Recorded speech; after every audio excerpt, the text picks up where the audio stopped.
Evening all, how are we? Sweaty, brown trousers time. It's ready. I've called it D-Day on the socials to be full of hyperbole. How are you this evening, Danny? Nice and calm? I definitely wouldn't say calm, but yeah, I'm pretty good. Yeah, it's not ideal. I'm pretty much, and yeah, I've pretty much just gone back to genuinely 50-50 right now. Before this pod, and I'm genuinely going to talk through too. I thought I was leaning more NO Haaland, but this morning, I thought, in fact, I was pretty comfortable that's what was going to happen. But I'm going to talk about what I'm thinking about right now, as we go through the pod. So I'm hoping that actually I'm hoping that the pod actually helps a little bit. But let it all out, exercise your demons. Helen in the chat can give you a back rub. Who else is in there? Grimes can sort of massage the balls of your feet. I thought you were going to say something else then. I mean, no, none of that. It's too early. Maybe tomorrow, deadline sort of deadline treats of some sort, some fluffing or cupping or whatever it is that people do these days. We haven't been thrown off the air yet, so you never know. No, but as you say, lots to discuss. We'll try and keep it below 7 hours. I'm in good spirits, to be honest with you, Danny. It's been raining here most of the day, and I don't care what anyone says. I'm happy with that. Nice and pleased with that. Suddenly everything's green and fresh. I can survive. I'm not sort of emitting sweat from every pore, so that is something good. But that will change as we talk more FPL. I don't know whether you've been like this, by the way. So Danny and I are both in kind of jobs where you'd think people would leave us alone at this time of year, and so I've kind of banked on Thursday, Friday being very quiet. No one bothering me. I've had people messaging me all afternoon trying to get can I just have a little meeting? You're like, no, you don't understand. You don't understand. You leave me alone. But of course, you can't actually give the reason, can you? You can't say, yeah, I mean, I don't mind working more next week, but if I could just concentrate on this for a while, what is it that you're doing? It's just a project, of some sort. In fact, Danny and I spent about an hour and a half earlier trying to work on our new platform of streaming this. We worked very hard. We failed in one sense, but we're getting there. There will be some sort of funky beats going on soon, so you will see things and get very excited, we promise. On that, I should just say a very quick sort of early thank you and sort of what have I got here? I mean, I haven't got anything alcoholic to open yet, but I'll raise a glass anyway. Whatever I've got near me. I've got actually 2 drinks near me. I'll raise a cup to some of the new lovely Patreon sign-ups. If you've got one as well, Danny, feel free to raise something in the air. He's got his skinny. So thank you very much to NX Craig, who's just joined up. Gareth Pashley, I'm pretty sure, has just signed up for Patreon. He's the man with the lovely literature. Well, the picture in the chat anyway. Gus, the first man to sign up with Swedish krona, which I was very excited about for various reasons. And Mikey, and a bit of a guest of honor, but Alon has joined our Discord. And if that's not exciting enough to make you want to join our Patreon, in fact, do check out www.patreon.com/FPL Last Resort. But Alon has just joined us in there as well. So, I mean, that's pretty good, isn't it? It's pretty cool. Yeah. You can't get enough Alon in your life. No, it's impossible. I don't know how it is, but I mean, Walsh is a lucky man. So yeah, if you haven't already, do check out. They just did a live one in the studio together. So that's really exciting. Definitely worth a watch. So yeah, we'll do that at some point, Danny. We'll have to do that. Some sort of studio session where someone else could organize the buttons for us. That would be terrific. I might actually be able to lucidly talk about FPL, which would be something of a miracle. NX Craig has said in the chat that we were able to quit our jobs soon. Yeah, I mean, we're fine with that. Absolutely fine. If I could just be a sort of a man of leisure with a fedora and a newspaper every morning, just musing, and then doing the odd stream in the afternoons, and then taking a nap. That sounds just about right. That's basically Harry. That's basically Harry, isn't it? that is Harry. Yeah, that's the life of luxury. That and a jacket potato here and there. I suppose we should probably get on with it today because people actually want stuff to happen. I know that there's a Brighton match going on as well. So that's quite exciting. I don't think there was anything shocking there, was there? I don't know if you had a quick look at the teams. I think Grob is playing, Hinshelwood isn't, and Gomez was back in the lineup. So that's going to affect some people's teams if you are looking for that sort of thing.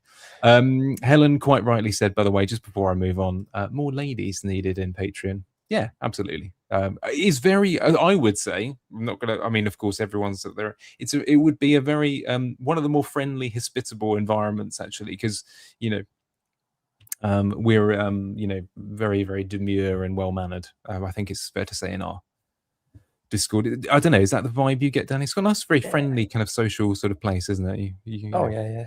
Long may it continue. You'll make friends quickly there, and everyone will solve all your problems, that sort of thing. Okay, well, that's probably enough of that, but I will show you what we've got lined up today, if I can just sort this out. There we were, just to say as well, like we're a bit gutted to not have it all our upgrades ready. So we sort of underestimate just how hard it is to get it all in place. So we've got like an intro and music, and we've got better screens and templates, but we wanted it to be just right. So if anyone knows, like, I suppose it's worth asking, isn't it? If anyone knows, yeah, definitely. We basically need to make the sort of little camera holes transparent neatly, and it's not as easy as we thought to do that on OBS. And so we've got all the templates ready. So if anyone knows how to do that in the chat, please let us know. We can maybe help us out or whatever. It's probably a 5-minute. We'll figure it out. But you know, I was going to say, yeah, definitely. And actually, if someone ends up messaging, I think our email, by the way, is probably in our on our channel page, and of course, if you're on our Discord, then there's an easy way to do it. So do let us know. I'm sure we can sort out a cheeky little last resort style prize if anyone manages to sort that all out for us. And Craig says ChatGPT, but of course we've definitely tried that. Don't worry, Craig. Yeah, I've got the proper GPT, and I'm sure it will work eventually. But it turns out it's absolutely terrible at making transparent the exact spaces that you want to, and there's probably a much better way of doing it. So, but yeah, absolutely hideous. But yeah, enough of that. But yeah, today, final thoughts. Obviously, is the theme that we're taking here. We'll present our drafts with caveats that we might have a last minute panic, or not even a last minute panic, maybe several. U-turn and turn again. Probably sort of a roundabout style. But yeah, quick mention of the other admin piece, the mini league code. There are 2 leagues. There is a fancy flash one for the Gold Club members, you know, those with the you know, the fancy credit card accounts and you know, the executive washrooms and that sort of thing. But if you're just a humble regular viewer, that's okay as well. You're allowed, not a problem. We don't judge.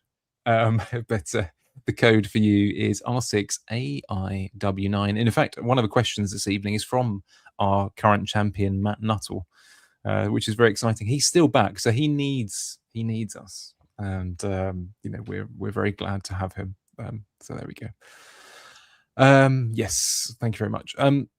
Yeah, I'm just gonna I wasn't sure whether I was going to use that this evening, but I thought I'd leave it in there as well. Because who doesn't love that sort of classic era of Simpsons? You know, right early on, not the first bit, but the sort of few series that followed. So if you're on audio, so Professor, would you say it's time to for everyone to panic? Yes, I would. That seems to be the kind of mood that we're going in there. So what we're going to do is we had lots of good questions sent in, and they're the kind of things. I know everyone's probably fed up with the standard, left or right, you know, those kind of posts where you're choosing between, you know, 2 very similar structures of players and that sort of thing. So we won't do it like that. But everything here is, you know, with rhyme and reason in mind and that sort of thing. I think probably the biggest piece of news this week, in a sense, was people have said the phrase game breaker, haven't they, Danny, when it comes to Konsa? I don't know whether I would go as far as that, because realistically, you know, at some point, if it is something that's going to be a useful asset, everyone's going to follow probably a very similar kind of line of thought. But I think we do need to discuss it because, of course, it does probably have a knock-on effect to whether people are starting with, you know, 2 or 3 Arsenal or whatever it might be. Some people might feel that it invalidates certain picks as a result. You know, I think some people might, I don't know, I assume people are a little bit more tentative on say Gabriel now, because they feel like, oh, whether is there much point or value in that? So that's kind of part of it as well. How do you feel about this one then? Is to answer Mark's question here, do you think Konsa is a trap? And I guess really for us, what we need to think of is, well, does it affect your planning going into game week 1? Because I think that's the way I've interpreted this question. Is should we let it bother us or phase us too much? Should it change anything about how we approach things? And I have my own view on that, but I'll give you a few minutes to lay your piece. Yeah, so I mean, I probably should have looked at these before we went on the pod and actually looked at these questions. And I know, I should have told you. This is a surprise for Danny. Yeah, thanks. Cheers, Rich. But so no, I'm just I've just been looking at the sort of first 4 or 5 as you've been talking, trying to think about what they mean to me. But yeah, I mean, the Konsa thing, it's I mean, there's lots of different answers to this question. I don't think he's a trap. I wouldn't go for him right now personally, but that's because I'm on the sort of I'm on of the belief that bench boost early, and you're likely going to wildcard relatively early anyway, and plus you still do need to see like what's planned for him. You just don't really know. Obviously some people think that he's just going to be first choice centre back. I think that's the likeliest scenario, is he probably will be first choice centre back until Saliba is back, but I don't think he'll play, which certainly won't play the first game. He probably won't play the second game. And he might play the third or something like that, because he hasn't had any pre-season. But I mean, Mosquera's been very good every time I've ever seen him. So that's just, obviously there is that. And if he just plays, if he's outstanding, I mean, Coventry isn't much of a test, but if he plays Villa, for example, and is continues to just be brilliant in that game, do you drop him straight away? I don't know, not necessarily. So basically, I'm not bothered about him at all at the start of the season. It doesn't change my plans in any way, because I don't think well, I say that in any way. If I was going to have Mosquera, it would change that. It would change Mosquera, but I probably wasn't going to have him anyway. And other than that, I think you just ignore it and carry on with business as normal. And because it's just too many of the first few weeks. It could be 2 weeks, 3 weeks, as I say, and then it's just like, it doesn't really matter. But the other answer to the question is,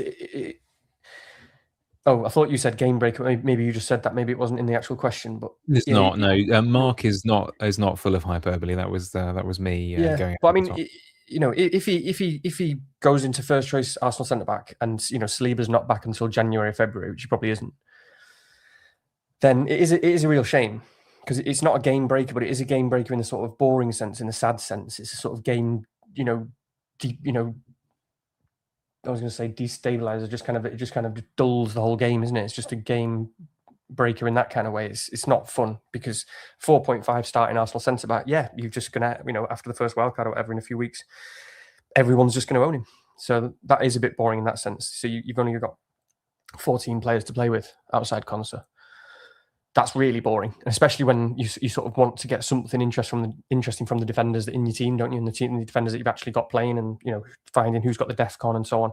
Whereas Konsa is just like, has always been the most he was the most boring pick in the game, for the last 3 years, wasn't he, Konsa? I've never owned him in my life.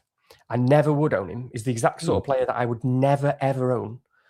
And I'm not saying he's terrible, and that's just my preference. I would never have owned Konsa previously, because he's just a big tall centre back with absolutely nothing else, to his game apart from the safety of minutes and the potential of a 6-point clean sheet. And he's now that at Arsenal, probably. Although, yeah, I suppose he probably will have a bit more goal threat, just because they're so good with set pieces and so on. But, that's true. So yeah, it's a shame. It is a shame. And I was trying to think, the reason why I was sort of like wandering off in my head, I was thinking, what do you do about some of these players? Because I don't think there is anything you really can do in terms of when you price players. Because the game does need to launch 4 weeks early. There's no line. You can't pick and choose. You can't pick and choose players that you price and don't price. But it is a bit of a shame how you get around that, because one can slip through the net like this, and you've got to go through a whole season where everybody, 12 million people potentially, have got 14 players to play with instead of 15. I think I've seen a few people. You've probably seen a few of these posts, haven't you? Are like, official of FPL. There's still time to change the price. And that's all. I'm assuming it's sort of in jest, but they should never do that. They can't No. do that. That would be absolutely ridiculous. I mean, you can No, imagine exactly. how much we've accused them of sort of cherry picking price changes in the past. They start applying kind of rules mid-season. I mean, actually, that has happened before, isn't it? I think I can't remember on what, but that has happened. I'm sure. Giving people an extra wild card and that sort of thing. That was probably the COVID stuff. But yeah, no, they definitely can't do that. I think my contention with this one, by the way, I mean, I've seen people discuss starting with Konsa. I mean, in knowing the FPL community teams as they are, I think almost definitely that's a bad idea, and you shouldn't do that. Because I mean, speaking as someone who once got Pervis Estupinian in when he was injured, thinking that he was going to come back for a terrific run soon, I can tell you that kind of thinking is just a bad idea. Don't do that in almost every case. But it wipes out all sorts of things. But I think my genuine belief is it's the kind of thing that broadly one will resolve in their first wild card, and it's almost worth not thinking about too much. I even think as an early transfer, it's something that, you know, short of really needing to pull money out of one place and put it into another, it doesn't really feel like that, because Arsenal fixtures, as much as a great team that they are, there's not an obvious kind of, oh, you must get him in at any point. You know, you wouldn't bring him in for game week 2, for example, because that's going to be a tough fixture now, because they're going to be right up for it. Game week 3, Chelsea, anyway, you're going to have some players in that, etc. So it's a game week 4 minimum. If you don't start with him anyway. So I don't know. I think, as you say, it's going to have an effect on the game, but I wouldn't take it hugely into consideration now. I don't know. Is that you sound like you're more or less ignoring it as a factor at this point, but just recognizing in the background that it's going to be something to think about. Yeah, just forget about him.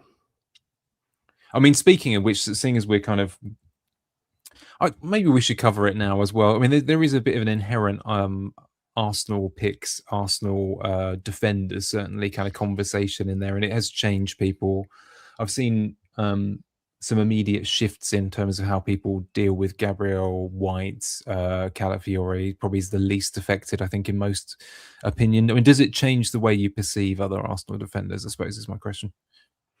Yeah, I mean, actually, you know, as I say, I think it's just broadly a good thing for me, actually, Konsa, because it does just rule out Mosquera, I think, completely. And he's the most boring and easily accessible Arsenal pick. Like everybody said at the start of the season, oh, Saliba's injured, Mosquera's 5.5, that's ridiculous, everyone's going to own him, which is probably broadly true. Obviously, the other side of that conversation is just how attacking the Arsenal fullbacks are.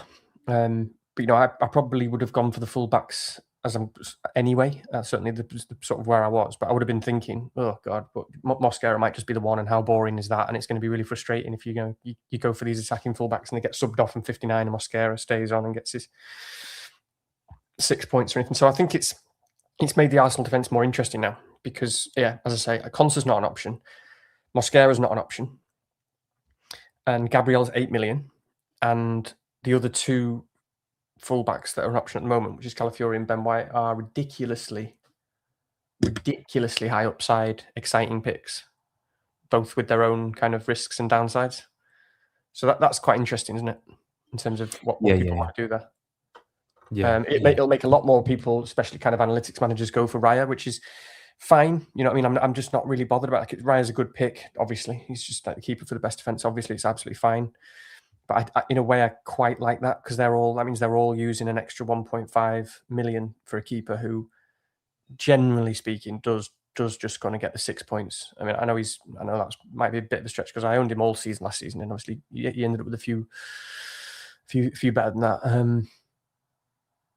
But you know what I mean? Like, I'm not scared of Raya, so I don't mind the fact that a lot of people go there. Sorry, go on.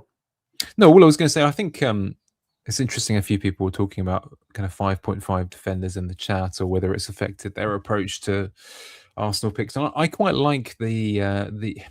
It's one of those odd situations, isn't it, with Arsenal picks, where I feel like, provided the rest of one squad is pretty robust, I don't mind looking at my Arsenal picks as the source of slight manipulation, so to speak. So I kind of have it in my head that I want a situation where if I want a little bit of money out of it, okay, Konsa could be useful in so many weeks' time. But if I want to also be able to hop off one of them up to an O'Reilly if I wanted to go in that direction as well. So I kind of see that as not as a planned move by any means, but as something where I want to be able to potentially achieve that kind of down the line. Whereas lots of the other spots I'm personally trying to see is quite long term, and there's lots of strategy questions later on about the longevity of your team and wildcard windows and that sort of thing. We'll come to that later, but it's yeah, that's kind of on my mind as well. Actually, we'll come to, because Konsa obviously is listed as a 4.5 defender, so it makes sense to kind of jump straight into Alex's question in a minute about best 4.5 defenders. But I will just give a quick early, because I'm going to try and get better at this season. But a nice, relatively early shout out for like some subscribers, even if you're one of those lovely people that have signed up for Patreon. That, you know, as Alon said last week. A like on our YouTube stream or indeed elsewhere is just the manifestation of a real like. So if you like this, if you think I don't hate this, in fact, I would take that. That will do. If you like it, if you don't mind our existence, then why not just hit that button and do all that good stuff, and we'll feel slightly better about ourselves, and maybe we'll carry on if we're feeling good about it. And Harry, by the way, who messaged earlier, what do we have for dinner? I had a spinach and ricotta ravioli with a little rocket salad on the side. How about you, Danny?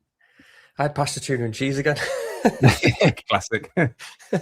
It's good. It's robust. There's a bit of a theme here emerging. Yeah. It's like, you know, it sorts you out. You know where you are. Well, obviously, you know, I run out of time at the best of times in everything in life, and we spent about, what, 2 hours trying to sort out all our updates earlier and failed. So then I had no time to do anything really. So that's my excuse. And to add to M.'s comment in the chat there, smashed the button. 2K is the aim. 2K is the likes and subscribes aim here for this particular stream. If we can get 2K, I'd be okay with that. I think I'd be fine with that. So if we can do that, it'd be great. I mean, you know, 1K would be all right as well. We don't mind that, but 2K is the aim. So, 4.5 defenders. It's an interesting one, this one, because we'll talk about this later. I don't actually have any, but I saw someone present, I won't name names, but I did see a list of someone present them this week, and I'm just laughing at Harry's comment. I'm just laughing at Harry's comment and the Moscara of dinners, which is totally true. Moscara, yeah, it is actually. Sorry, what are you laughing at there? No, I was just thinking about the list of 4.5 defenders I saw earlier this week, but I'm trying to be nice without sort of slagging off anything. So, but all I was going to say is, for me, it actually is pretty simple. The more and more I thought about it, like I say, I don't have any at the moment. It's possible that I might, I suppose, but I don't know. It's just down to me. If I was going in that direction, there's someone who plays for a team that I like. They're nice and robust. I owned them last year and was pretty happy with them, and I don't think they're going to go anywhere anytime soon. So for me, I would probably edge on Rodon. That said, I thought you were just gonna like not say his name then for ages. And then I obviously knew you were talking about, so I was gonna say I agree. Did you? Okay, that's good. And then we thought we could just like move on without actually saying who it was. But anyway, yeah. Well, to be honest, I did and do check this out, but I know Above Average did a Spurs pod earlier this week as well, and they were very kindly towards Robertson as well, and I kind of see that in a sense of he's likely to be there taking that spot for a little while. So if you're interested in that kind of thing, obviously, you know, I think most people have already talked Shaw to death. I mean, and I haven't really given this a great deal of thought, but I did see some fairly impressive stats for Ayers Defcons when he plays at centre back. So it's not terrible. I don't love the robustness of that defence in comparison, but where would you go on this? I think Alex, by the way, is looking for 2. So that is a bit rich for my blood. But if you had 2, well, yeah. I mean, I wouldn't have 2. Although it's easy to say that, you know, a lot of people are looking for 2 actually. I haven't been in that spot once where I've been looking for 2 4.5s, because basically I don't really like any of them. And I'm only just realizing this now, you know, because I kind of create these heuristics all the time. I know I talk about heuristics all the time. I kind of create them all the time for different positions and different players. And it makes it easier for me to kind of think and structure who I want and who I don't want. And I have, because of the introduction of the DEFCON and how the game's changed and so on, that's shaped my heuristic for 4.5 defenders very specifically, and why the pool is probably even smaller for me. So I'm only interested in, obviously they have to be nailed, and I'd like them to have some DEFCON threat, which is basically the same as the 4.0s. If they've got any goal threat as well, that's a little bonus. And if they play for a half decent team as well, that's well, yeah, a half decent team is part of that for sure. You know, so it's as simple as that, really. So like, so it shows kind of the problem with my way of thinking as well sometimes, because for those reasons, Robertson, I haven't looked into Robertson enough. I haven't needed a 4.5 defender because I've only really looked at one. So I haven't looked into it. So keep that in mind. But the part that those heuristics have also meant that I've not remotely looked into Robertson once. I'm not interested. I'm not interested in fullbacks, you know, older fullbacks who might have some assist threat. Don't get me wrong, he might be fine. But yeah, like based on those heuristics, Rodon, like you say, for me is just miles clear as the best 4.5 defender. There might be some Leeds fans screaming that he's not nailed. I think he is. I think he is, at least for the first 4 or 5. I mean, the only question is if I haven't really seen people talk much more about the idea that he wants to go to a back 4, but it doesn't seem to be the case at the moment. They seem to be building this pretty set structure. And obviously, yeah, he called him Joe Salah, didn't he, and all that sort of stuff. And he's the kind of club captain, and he was. I still remember. It's still one of the most annoying things that happened to me last season. I mean, many annoying things happened, but do you remember that week when again, this is probably part of that building that heuristic. That bloody week when I had Goodmanson and everybody else, including you, I think, and it felt like everybody else because like all the group chats, I think like Baker had him and LR and stuff like that was off, or someone like all these people knew, all had Rodon who scored, and Goodmanson went off injured after about 20 minutes. Do you remember? I was thinking, what the fuck am I doing with Goodmanson in my team? You don't. Why am I overthinking it? What am I hoping for here? Am I hoping for? Am I just thinking, oh, we might get an assist down the wing? A bloody fullback. What am I doing here? This guy's got goal threat and he's got DEFCON. You know, so I'm not interested in anyone else. I don't think this was the case, by the way, but he was 3.8 or 9 at one point, wasn't he? So I don't know if that factored in. You might have needed that penny. I can't remember, but yeah, true. I feel like that was later. But it might have made me feel a bit better, actually. Yeah, thanks. Yeah, maybe that's what it was. If I'm honest, I'm 80% sure it was like the price thing later after injuries. But blank that bit and just take that as my nice sort of soothing, you know, leg rub, and you can have that for free. But I mean, look, DEFCON, man, DEFCON. I'm not saying that Rodon is necessarily the best. He's okay for DEFCON, but he does get it though. Yeah, he's nailed, and he plays for a team that I like a lot at the moment, and I think Leeds in general have a lot of set piece threat. And I think he's really good in the air. So that kind of makes up for the slight, you know, maybe he's got a bit less DEFCON than Ayer or someone you mentioned, which I also like. I also like him. But DEFCON, man, you know, it's by far the most kind of repeatable, gettable, obtainable points that can make you feel okay about having any player in any game where you just think it's never a disaster and you think, oh, if someone ends up with 4 points in your team, you think, oh, that's all right, that I can go to bed tonight. I can deal with that. And even if it's 3, you're like, okay, it's not a disaster. You've got to go for DEFCON. Well, wait until the draft later on then. I agree. I think with as you say, I mean, I've definitely got a few kind of lined up for that nice. Actually, I remember what I was going to say now.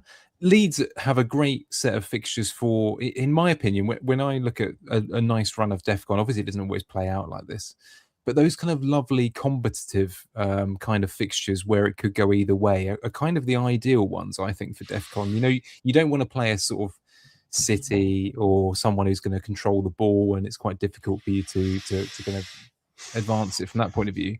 And likewise, I know that they don't play in the Premier League anymore, but someone like a Burnley, you know, you never got any DEFCON off them because they never used to be able to challenge you enough. So I like those matches against, you know, your kind of Evertons, Villas, you know, that kind of middling kind of stretch where the game, yes, could go either way, admittedly, but the DEFCON likelihood feels quite high to me. So Leeds fixtures are on Leeds and Tottenham, who I'll talk about quite a lot on this pod, I suspect, are 2 teams I feel like they will present quite a lot of opportunity for DEFCON, and that sort of those kind of, you know, middling fixtures. You need to be on the luck of it, of course, but I think that's possible. Just going to flash that up from Alan, tuning in later. See, he loves it. He loves it. But yeah, a few people have asked about 4.5 defenders. I know that there's a lot of love for a couple of the names. De Kuiper is one that was mentioned. He's not playing tonight, is he? I did watch those highlights the other day in a friendly for them, and he was in advanced positions for sure. But you know, when you watch those kind of players who you're like, no, he is. He's definitely in all those right positions. You're like, he doesn't know what to do with it though. He's kind of in that kind of. I'm sure Brighton fans will correct me. In fact, we've got quite a few on our Discord who I'm going to get some hate from now. But he doesn't look like he's got that kind of likelihood of sort of finishing things off. So I wouldn't get sort of overly excited, and I tend to think that they might well dip back into the market. Who knows? We'll see. But you just missed me go full Karate Kid on a fly. By the way, it's been bugging me the entire time. Did you? Yeah. It's fully. I thought I'd missed it, and then it's just dying in front of me. So sorry, I hate killing things, but that fly's been can't have that flying around for 2 hours. Yeah, no. I think flies are allowed. I believe there is a sort of rule book for what you're allowed to do. True, flies and wasps. I've seen quite a few wasps in the last few days. There's been a sort of summer without them, and then suddenly they've come along. So what can you do? Oh, by the way, this blew my mind the other day, and there's a possibility that I'm wrong about this, but I'm pretty sure I'm not. But my wife told me this, and she's never wrong about anything. But technically, a bee is a wasp. Yeah. So anyway, you can look them up if you wish to, but they are in the same family. So there you go. Very exciting. Same family, yeah, but one's evil and one's lovely. So yeah, there is that. Just before we move on from this, I'll just say, sorry, while you're sort of thinking about where we're up to, people will probably be wondering about Shaw as well, because he's another obvious kind of 4.5. Been mentioned. Fine, I've never really liked him. Oh, there you go. Yeah, so I don't really like Shaw as a pick. Again, it's part of that same thing. Like I do think, because I think United, I'm positive on United. We'll talk more about United later, and I am positive on them. I think I'm beware of fans and all that, but so we could be. I think we'll be good, but I'm not that positive on our defense in general. And yeah, Shaw is just literally doesn't meet any of the things I just talked about really in terms of those heuristics. And he's just a little body. He's just a little body that's just put there in the left-hand corner of the pitch, and that's all he does. So he's not going to get you any real points other than 2 So, and I just think the gap, if you're going to get United defender, I really do think that the gap between him and Maguire is big. I heard someone say that. Oh, I thought I had my phone on silent. Sorry. I heard someone say something like, "Oh, that's Baker saying 53 minutes." Oh, sorry, I thought he was going to say sub. Oh, Gross is playing really well. We'll get him off the pitch, God's sake. 53 minutes, he should be subbed off by now. Yeah, poor chap. He needs his slippers and a pint right now. Yeah. I mean, I can't remember the number, but Maguire's DEFCON numbers are actually better than I thought as well. Like under Carrick, he played something like 14. Someone in the chat will know, and he got 7 or more, didn't he? So he got it like 50% of the time or more. And he is just like an incredible goal threat. And I saw an interview stuff the other day with Maguire, and he literally said, I think he said, "I'm the second best player in the box." Like when it comes to free kicks and stuff. I don't know who he meant was the first. Maybe he was just like big in Sesko or something like that. I presume he meant. I'm trying to think now because I haven't really thought about this yet. And maybe he just meant after Casemiro. Actually, I think he might have said like when Casemiro was here, like he was the only one who was better than me in the box. So he's just outright saying, "Yeah, I'm the best," and I'm like, "Oh, I'm having a bit of that," because that's. I was thinking about just to go slight tangent. I'm thinking about Gabriel. I was just thinking about him before. I was just like walking around and thinking about like Gabriel game week 1. And again, he's just a bit like Maguire. He's one of those guys where every cross comes in. Like most players kind of slightly bottle it a little bit, or they're slightly worried about hitting their head on someone else's head because you kind of would be worried about that. It's normal not nice. Human behavior. Yeah, it's just normal human behavior. But there's just a few. There's just a little handful. There's not many of players in the whole league who don't give a toss if they hit the head against anyone else's head. They just want to score. They're just animals. All they see is goals. And it's that external focus that creates where, that's what makes you concentrate and actually be in the right area and get your head on the ball. Gabriel's one of them. Doesn't give it, I don't want to keep swearing. I don't know if what that's going to do to the YouTube video. It's going to get out of hand, this, but he is an animal. And Maguire's a bit like that. He's a bit more placid. But with that, you don't have to worry with that slab either, do you? You don't actually have much to worry about. It's like worrying if you're driving a lorry that you're going to crash into a car. You're just not going to worry about it, are you? No, so, I think Ballard's a little bit like that as well. There's a few players actually now that you've mentioned. But I was just going to say, you know, on the last pod that we did, I think you said this on the last one, might be the one before, where you're like, oh, is there anything more satisfying in FPL than goalkeeper points? I would probably contend there is only one type of point that's just as good as that, and that might be a Maguire goal. Because, you know, there's something about it that's getting, you know, you have these dreams about, you know, big slab, you know, and also, by the way, I'm just going to go a bit further with that. I know it will never happen, but there's something particularly satisfying about Maguire penalties. You know, I don't know if you watch some old clips back. Oh God, I absolutely love it. You know, the ones where he's absolutely ridiculous, isn't it? They're all kind of top corner. Yeah, that's what I mean. This is a kind of fascinating mindset. Like, who has that mindset? He just absolutely rifles it into the top bins, and he does that in like World Cup knockouts. Yeah. So that's like, that's a good point actually. That relates to my point a little bit. It's a kind of a fair thing. It's unique. He doesn't give a shit. So yeah, there's too much there with Maguire. You know, potentially good team, DEFCON, nailed. I do think he's one of Carrick's favourites. People have talked about that a lot. One of the reasons why I think he's probably one of Carrick's favourites as well is Carrick loves people who can progress the ball and passes, and people who can play good forward passes and really kind of dictate the play a bit. And Maguire's very, very good at that. When he's on it, he can really spray it about. Carrick probably loves that as well. That's probably another reason why he's pretty nailed. So it's too big a gap. You know, it's too big a gap for me. Find that 0.5 elsewhere. I think I've genuinely had Shaw in a draft for about 20 minutes. In the last 4 weeks since the game launched. You put it on here as well, so there is, unfortunately for you, historical evidence of it. Did I? Yeah, exactly. Yeah. There you go. That was probably you must have knocked it up like 5 minutes before one of these, and then just talked it through and was like, "Don't take this too seriously." It's one of those, you know.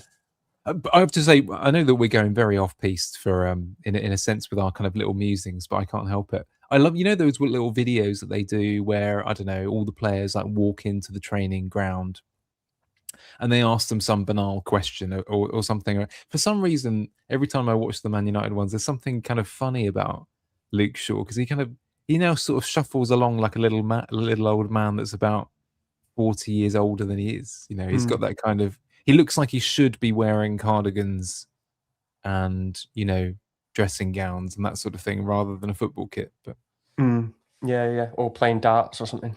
Yeah, why not? Cheeky half on a Wednesday afternoon. Few rounds.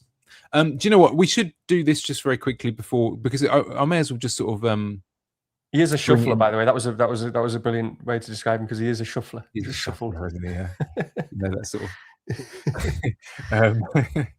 I was going to say, I know that we're going out of order, but given that someone in the chat has asked about 5 million defenders at the same time, I know we're not going to solve every price tier like a sort of really organized pod, but we may as well make the jump from 4.5 to 5. And I feel fairly strongly about this because, if I'm honest, someone in the chat said, "Oh, I could." And there's a reason why this is probably not a great idea, but someone said, "Oh, you know, here it is, Dommy Womp." Ranking of the 5 million defenders, I'm tempted to go all in and get all 5 of them because there's a lot of value there. I mean, whilst I wouldn't go as far as that for a few reasons, I do think I agree with you, really. I think there's a lot of people in there that I kind of look at. I mean, at the moment in my draft that you'll see later on, there is at least 2, and if not, possibly a 3rd. And it's just because I look at them all and I'm like, I'm one of these managers, I don't know whether you'll like this, Danny, but I look around the squad and think, okay, who am I potentially all right with leaving there in for a long wild card if I wanted to? Who would I broadly be quite happy sitting there? Maguire's a funny one, isn't he? Because I suppose some might say that it is on some level potentially short term. We don't really know. But I'm fairly hopeful on that one. But there's a few others I like. I've liked Nico all summer, although in the last couple of weeks I've started to gradually relent on that. I've been speaking to again, dangerous caveat here about bewailing of fans, but I think there just is a little bit of a sense of, well, the fixtures are fairly tricky early on anyway, and Glasner teams don't historically start terribly well, and they're quite hopeful, but they're like, maybe just give it a little bit of a watch because we might bring someone in. So he's someone I've gradually shied away of a bit, but I do like him very much. We like Maguire. We've talked about that already. I do like Muharemovic. I talked about him for a while. He's sort of weirdly been one of the more locked players in the draft, but I can totally see the reason for road-onning it as well. Viskovic, I think, is personally a little just a tiny bit too rich and risky for my blood.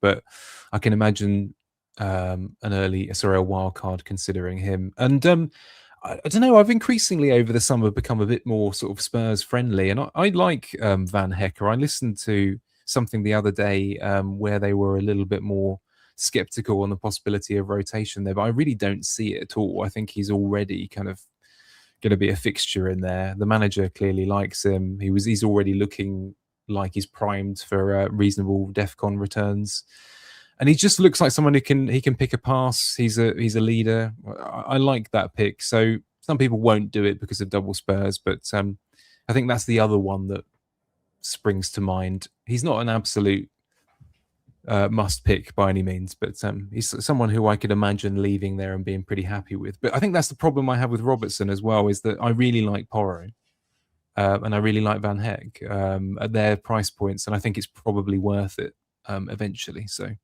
what are your thoughts on the fives? I haven't mentioned Ballard actually, but yeah, feel free to go ahead and talk yours. Yeah, I haven't been on the fives for a while, really. Again, because it's the sort of two drafts that I've been looking at. But I've kind of spent. I mean, there was certainly at one point where I thought I really want to find a way to get Van Hecke in my team here. Oh, really? I didn't know you were keen on him, to tell you the truth. I thought that might be a little point of exchange. No, sadly not. Again, we've not seen each other's drafts yet. Probably end up with the same team as usual. That's the problem. Viewers will know that Danny and I basically take a bath together every night. Honestly, it's ridiculous. Yeah, so I like.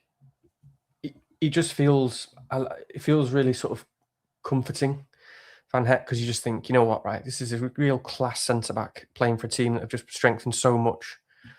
They've got three very good centre backs. They've got, Tonali is a ridiculous footballer, and Fernandez from West Ham looks pretty ridiculous. Yeah. They don't really have much going on up front, but it all just feels really solid. They do seem to be taking quite a few risks at the back, so yeah, that might cost them. They might easily sort of go through the first 6 or 7 games and just concede one, silly goal every game, because there's a lot of passing around the back. But yeah, Van Hecke, his DEFCON looks good so far. I know it's just like pre-season, but it looks like it could be very good. So yeah, I just like that. Again, that's what I'm looking for. I'm looking for nailed players, decent teams, DEFCON. Really like him. But the fives are a bit of a struggle for me. Again, as I'll talk about when we get to drafts. Muharemovic again is someone that I kind of wanted for ages and sort of had and thought, yeah, he's pretty locked in for me at one point a few weeks ago. But then now I just think Rodon is good enough to just not bother with that. Ballard is an interesting one, because I really like him, and it depends on your strategy. So you'll probably see a lot of people who run this kind of idea of wildcard 3 or wildcard 4 will, if they're locked into that, will kind of justifiably go for Ballard, because he was another one when, like, doing the drafts early on when we first started. I remember I had Maguire there or someone like that, and I thought, hang on a minute, Ballard's DEFCON is just he's one of the few who's in a world of his own with DEFCON. Yes, I'm sure in terms of the stats, he's probably as likely as anyone in the game to get DEFCON. So that's just huge. And then he has big goal threat as well. And obviously they start with 2 or 3 easy fixtures done. They've got Ipswich away and then something else. I've not looked for ages now, but they've got 2 or 3 easy fixtures, and then they've got crap fixtures. So it is a kind of short-term play. Yeah, they really drop off. Yeah. So it's kind of nice, because that's one of the examples of someone who, if you are set on that early wildcard strategy, you can attack those sort of players and have, maybe even 2 or 3 Sunderland players. And the only thing go on. Oh, sorry. No, I was just going to say, like, the only thing with Sunderland is obviously, do they just stay as the team they were last year? I'm not entirely sure. I'm not sure they're just like great fixtures, because it's still Sunderland. But yeah, go on. No, all I was going to say, so two things really. One, if you want the absolute inside scoop, we did a little Patreon video on with a Sunderland correspondent and a good friend of ours, FPL Beery or Spencer. Hello, Spencer, if you're watching. And he gave some really interesting tips. But the more I looked at the fixtures, I thought that Fulham game week 2, by the way, at home. That's a nice game, isn't it? Brentford away game week 3, but which is middling at best. And then you've got 2 absolute horrible games with Arsenal home and City away. But I think the fixtures, by the way, I think Ballard is someone who a lot of people will be looking at sort of game week, game week 6 wildcard. And what I mean by that is that long international break as a potential option. And their fixtures from there are really quite nice. So Brighton at home, Bournemouth away, Leeds at home, Coventry in quick succession. So I think that's not a bad plan, is that someone like this, you're either kind of an early strategy, but you might indeed bring them in on that next wildcard if that's your jam as well. But all I was going to say, to finish this little bit, for the question from Easy, who actually mentions Tarkowski in a slightly different context there as well, so we should cover that. But I feel like these players that Easy have mentioned, if anyone does play FPL draft, I've seen a few people do it this week. Some people clearly don't know what they're doing, with all due respect. But I'll talk about that another time.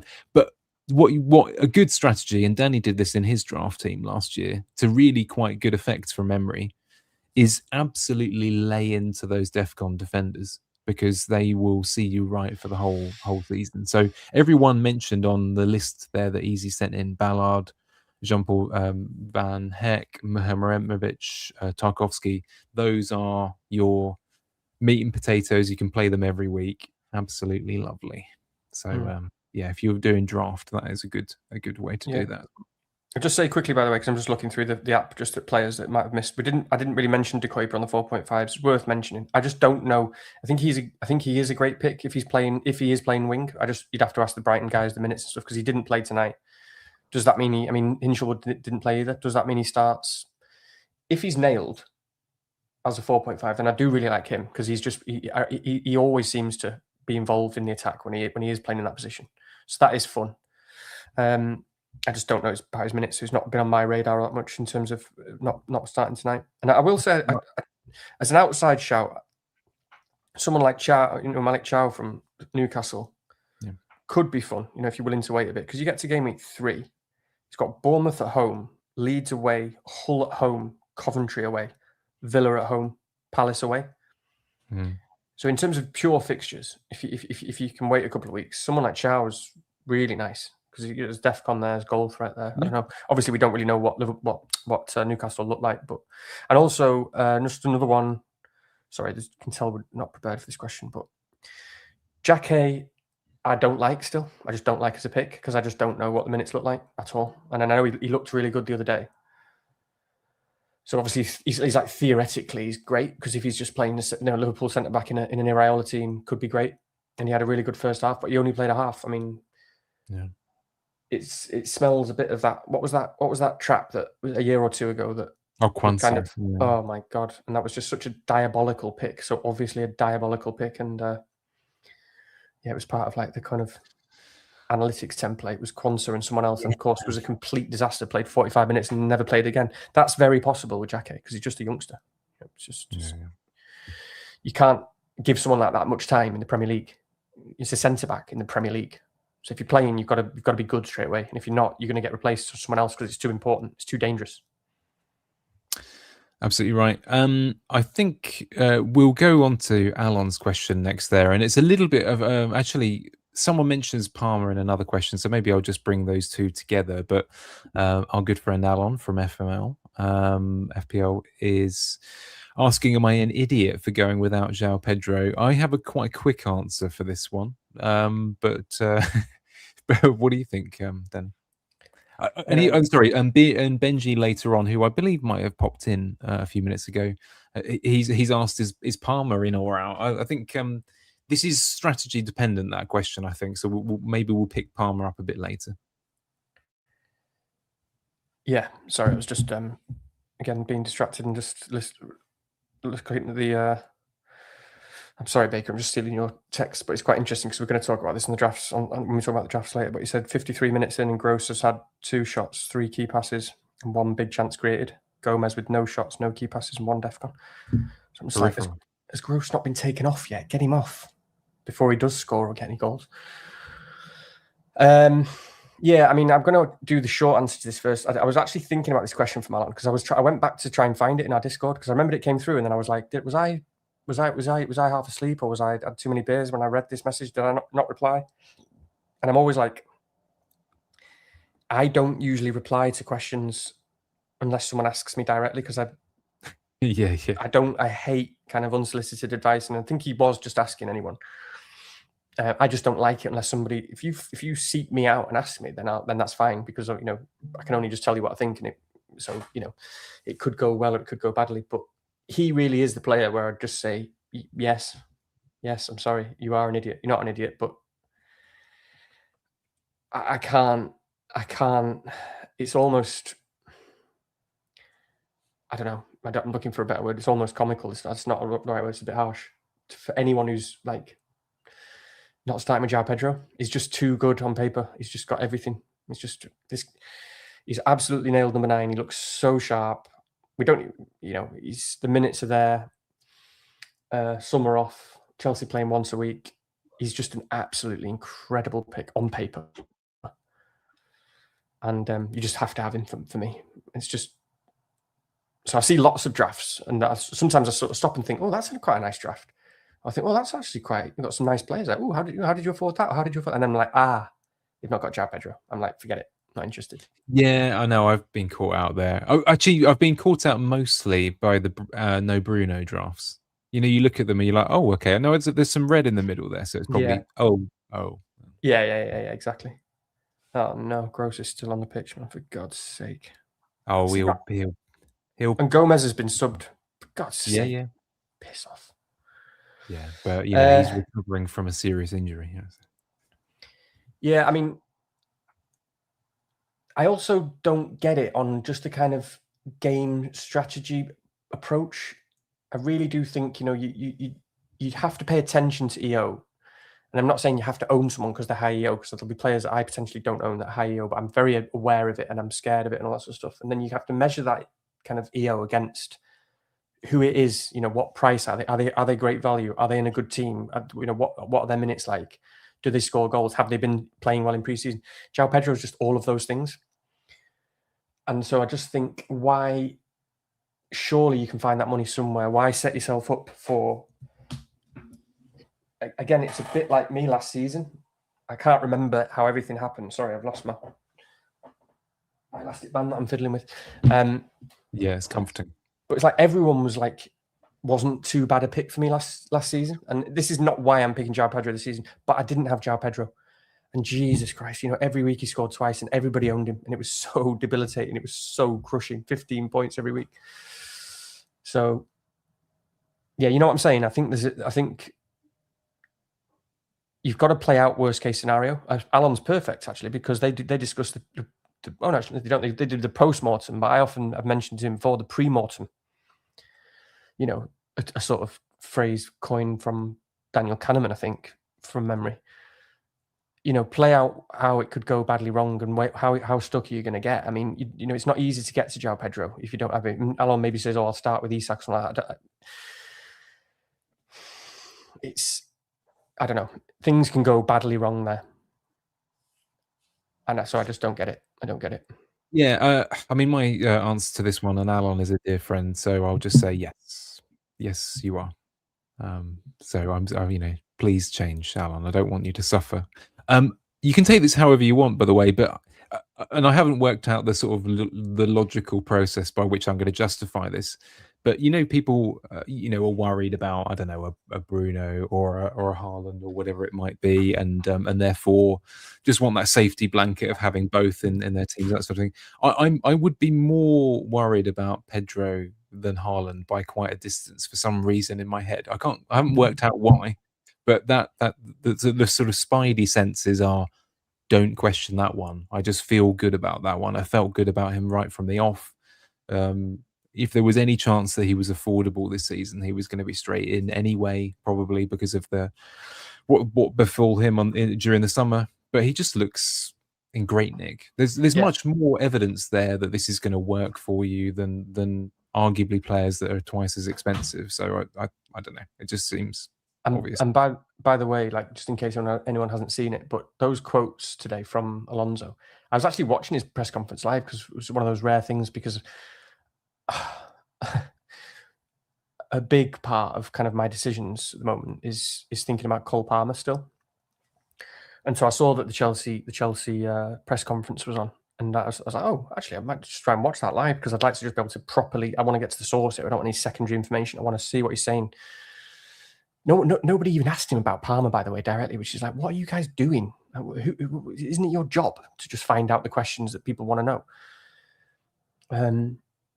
You know, even if it's not an FPL thing, Chelsea fans want to know about Palmer, like what state he's in. I'll remind me to talk about Palmer as well. So I had to do my own digging, and I basically know his entire kind of injury history now, and his whole kind of, you know, prognosis and stuff. But yeah, I was sort of like, I was making a kind of milkshake at the same time using my blender, and then the blender had stopped me from listening to the question for a second. And I just heard Alonso say something like, "You'll see on Monday. Hopefully, we get a penalty, and you'll find out then." And I was like, "Sorry, what? Sorry, come again?" And I was like, "Don't take the piss."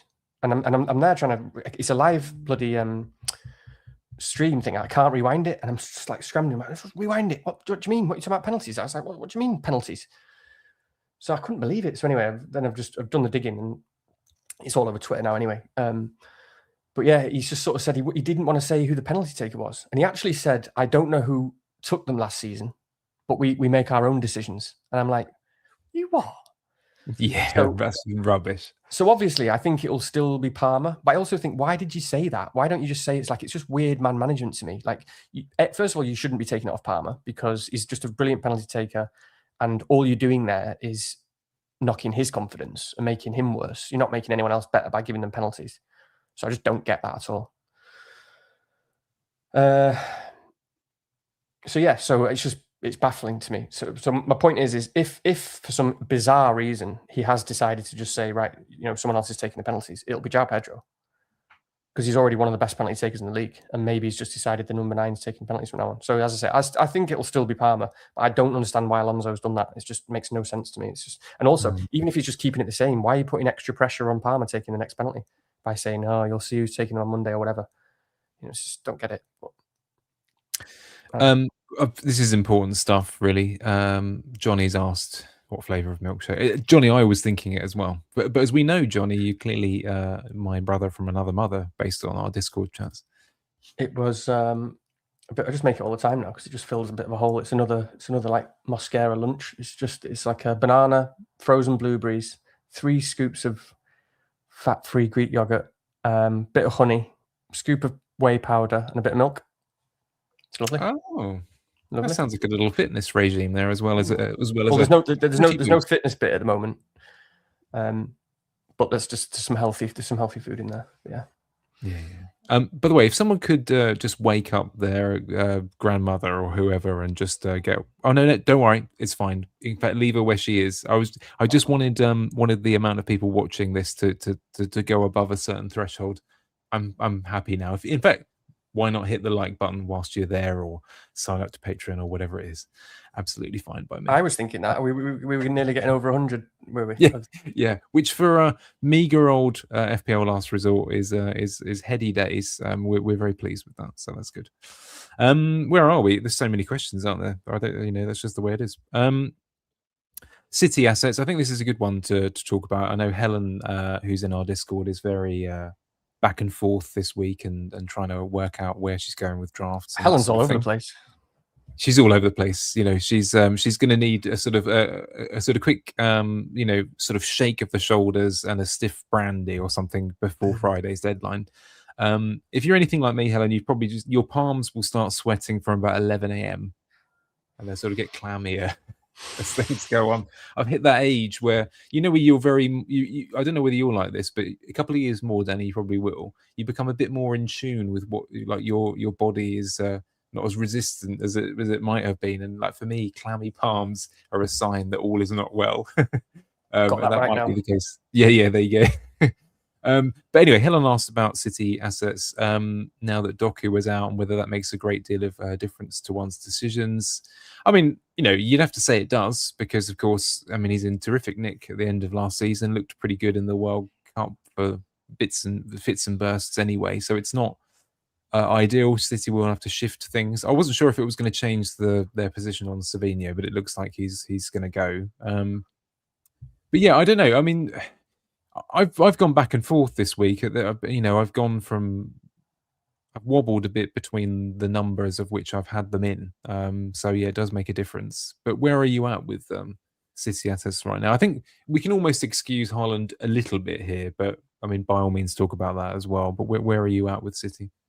Do you read a lot into Community Shield, blah blah blah? A little bit. I got a little bit from that game. I think for me, it's always been quite a narrow kind of field for City in terms of who I'm choosing from. So Doku doesn't make any difference to me at all. So rightly or wrongly, like Semenyo, for example, just hasn't been in any drafts of mine.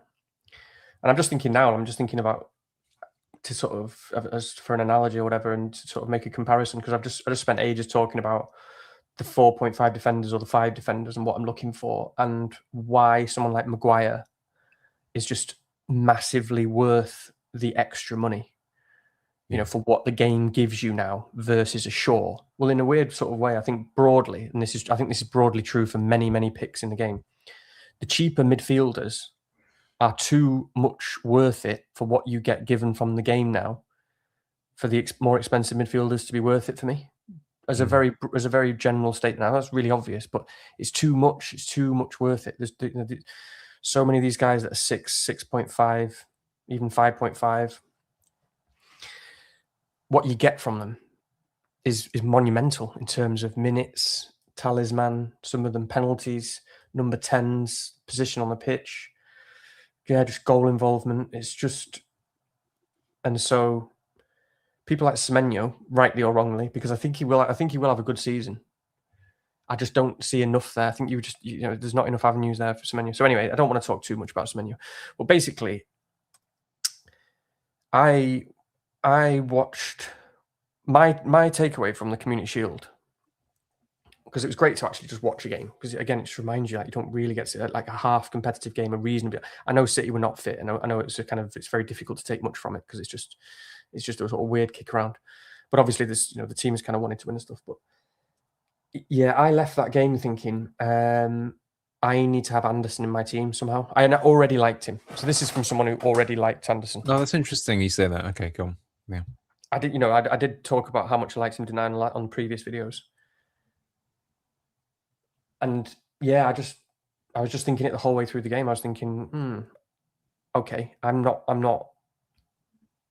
shouldn't be going into the season without this guy. It just feels like printing points a little bit with Anderson. I just, like I say, the position might change, because I know obviously because Rodri's going and they're trying to sign, I think maybe he needs to play as a 6 or whatever. In that particular game, he was playing as a kind of advanced, well, not advanced, but he was kind of playing as an 8 on the right. He was playing as a right-sided 8 basically. And I just really liked that position for him. I just really liked that position for him, because he's got a wicked cross on him. It was very sort of, in terms of the position and the crossing, was a bit De Bruyne-esque. Obviously, he doesn't cross it like De Bruyne, but he seemed to be taking up that role. And it just, as I've always said, I just think my bet would be that the DEFCONs will largely continue, just because that's the player he is. So he just sniffs stuff out. He's always there to sort of intercept. He's always there to make interceptions and blocks, just constantly, little kicks, little tackles, little winning back of possession. In a team that he'll probably need to do that a bit more than maybe Pep's team would have done, and especially without Rodri and so on and so on. But yeah, he's quite an aggressive passer as well. Like he does tend to go for passes, and he does tend to try and make things happen, and he does cross the ball a lot. And yeah, Haaland is the target, or O'Reilly, who we need to talk about as well. So yeah, I just thought, this guy, man, this is just, it's what I thought really. It's DEFCON, but with more attacking threat. You know, I think that the bonus will just accumulate as well because of those things. Yeah, he's good for that. Yeah. So that was my takeaway. I mean, apart from O'Reilly, we'll have to come back to, but yeah. Yeah, we will. I think Anderson I find to be a really interesting player for what I've seen people's take has been, because it's very divisive. I mean, as you, Gareth in the chat was saying that he thought Anderson had lost against Arsenal, and Matt Bugsby here are saying that he feels like Anderson's kind of immune to perhaps any concern, some of the concerns we might have with early season City. I think one thing's for sure about him. There are some players that you watch and you are never remotely worried about them getting fatigued. He's one of those players that you watch and you're like, this guy could run for 120 every game. To be honest with you, it's not going to. And let's be frank, I think Maresca is going to need someone like that to be a fixture in the team. At this stage or any other probably. So I like it a lot. It's interesting though that a lot of people really dived away from it, and then I've seen people in the last day or two think, yeah, I need to have something robust here, something that's going to work, something that's going to function, and they're sort of a little bit dripping back into it. So it's interesting. By the way, someone who does mention, who's a big Anderson fan in the chat, FPL Grimes or Lewis, he gave some really, really good detailed thoughts in our Discord. So thank you for that, because that was useful earlier this week as well. Yeah, so I like it. I think O'Reilly's the one that I've been umming and ahhing about, because there have been. Do you remember? I know we don't tell each other our teams by any means, and it's always kind of a surprise to me, although not to our viewers, that we often get to a point where like, oh, those teams are quite similar. Genuinely, it is just, this is. Well, we deliberately don't show each other our teams because we both know we're both already worried that we'll be the same for the pod all season. And do you know what? Yeah, it's interesting mentioning that. And I realized something the other day. You asked me a few weeks ago, are you going to carry on with the rank thing? No looking at rank and that sort of thing. And I was thinking this through the other day because I was having a conversation with my mother-in-law, Maureen. If you're watching, hello. Class name. Yeah, indeed, classic. And I was thinking a little bit about like why it is that I don't do that, and sometimes I criticize myself of like, oh, is it a kind of a weak mindset thing, and then I realized what you're a coward. Yeah, we could be nice about this, asshole. What I was thinking, I was not so much rank, because I'm actually a little bit less bothered about that nowadays. Like I say, I almost just phase it to the side. I don't really think about it too much, and that sort of thing. But what I was thinking about is something that I do, and it's going to stick with how I approach the game. And I know some people don't understand this, but the whole not looking at things on Saturday, for example, and sometimes just thinking, do you know what, I'm going to have the day off today. It's because I realized, and I think I suspect you're a bit like this at times as well, is I like being able to concentrate and being present. And it upsets me when I'm really distracted. I think we all do it. There's that stat, isn't there, about people checking their phone 150 times a day. And I like on a Saturday to be present. If I'm watching a game, I'm present, not a problem. If I'm looking at, screens, checking things, getting alerts, etc., but I'm also out with my wife or whatever it might be, having a nice lunch, going to somewhere, I like being present. And that's one of the reasons why sometimes it frustrates me, the midweek price changes, I let that into my head or whatever it might be. So these mitigation strategies are on, maybe switching the phone off sometimes on a Saturday afternoon. It's just because of liking to be present. I think we all struggle with that, don't we? Like being in the room, being in the flow state, whatever you want to call it. Are we still talking about Man City? We are. I am coming back to that. I don't know how. Yeah. So this something about Anderson basically allows you to stay in the flow state and presence. Anderson allows me my flow state. Yeah, they are. So I don't know whether anyone else agrees, but Anderson is the key to. Plus, it allows you to post those kind of matrix gifs. Mr. Anderson. That kind of thing. Yeah, that's true. Which are always cool. So that's good fun. It's like a constant, isn't it? And obviously, I didn't get enough of him last season. Those type of players, and maybe that's partly to do with what you're saying as well. That like if he is what I think he is or hope he is, it must be nice having that kind of constant. Like you had that a lot more than me last season, where it's just like, oh yeah, like I wonder what the other 14 players did, because Anderson got at least 6 points. Yeah, no, every other pick was a shocker, but yeah, thankfully he was there. Where did I go? I was going on to O'Reilly.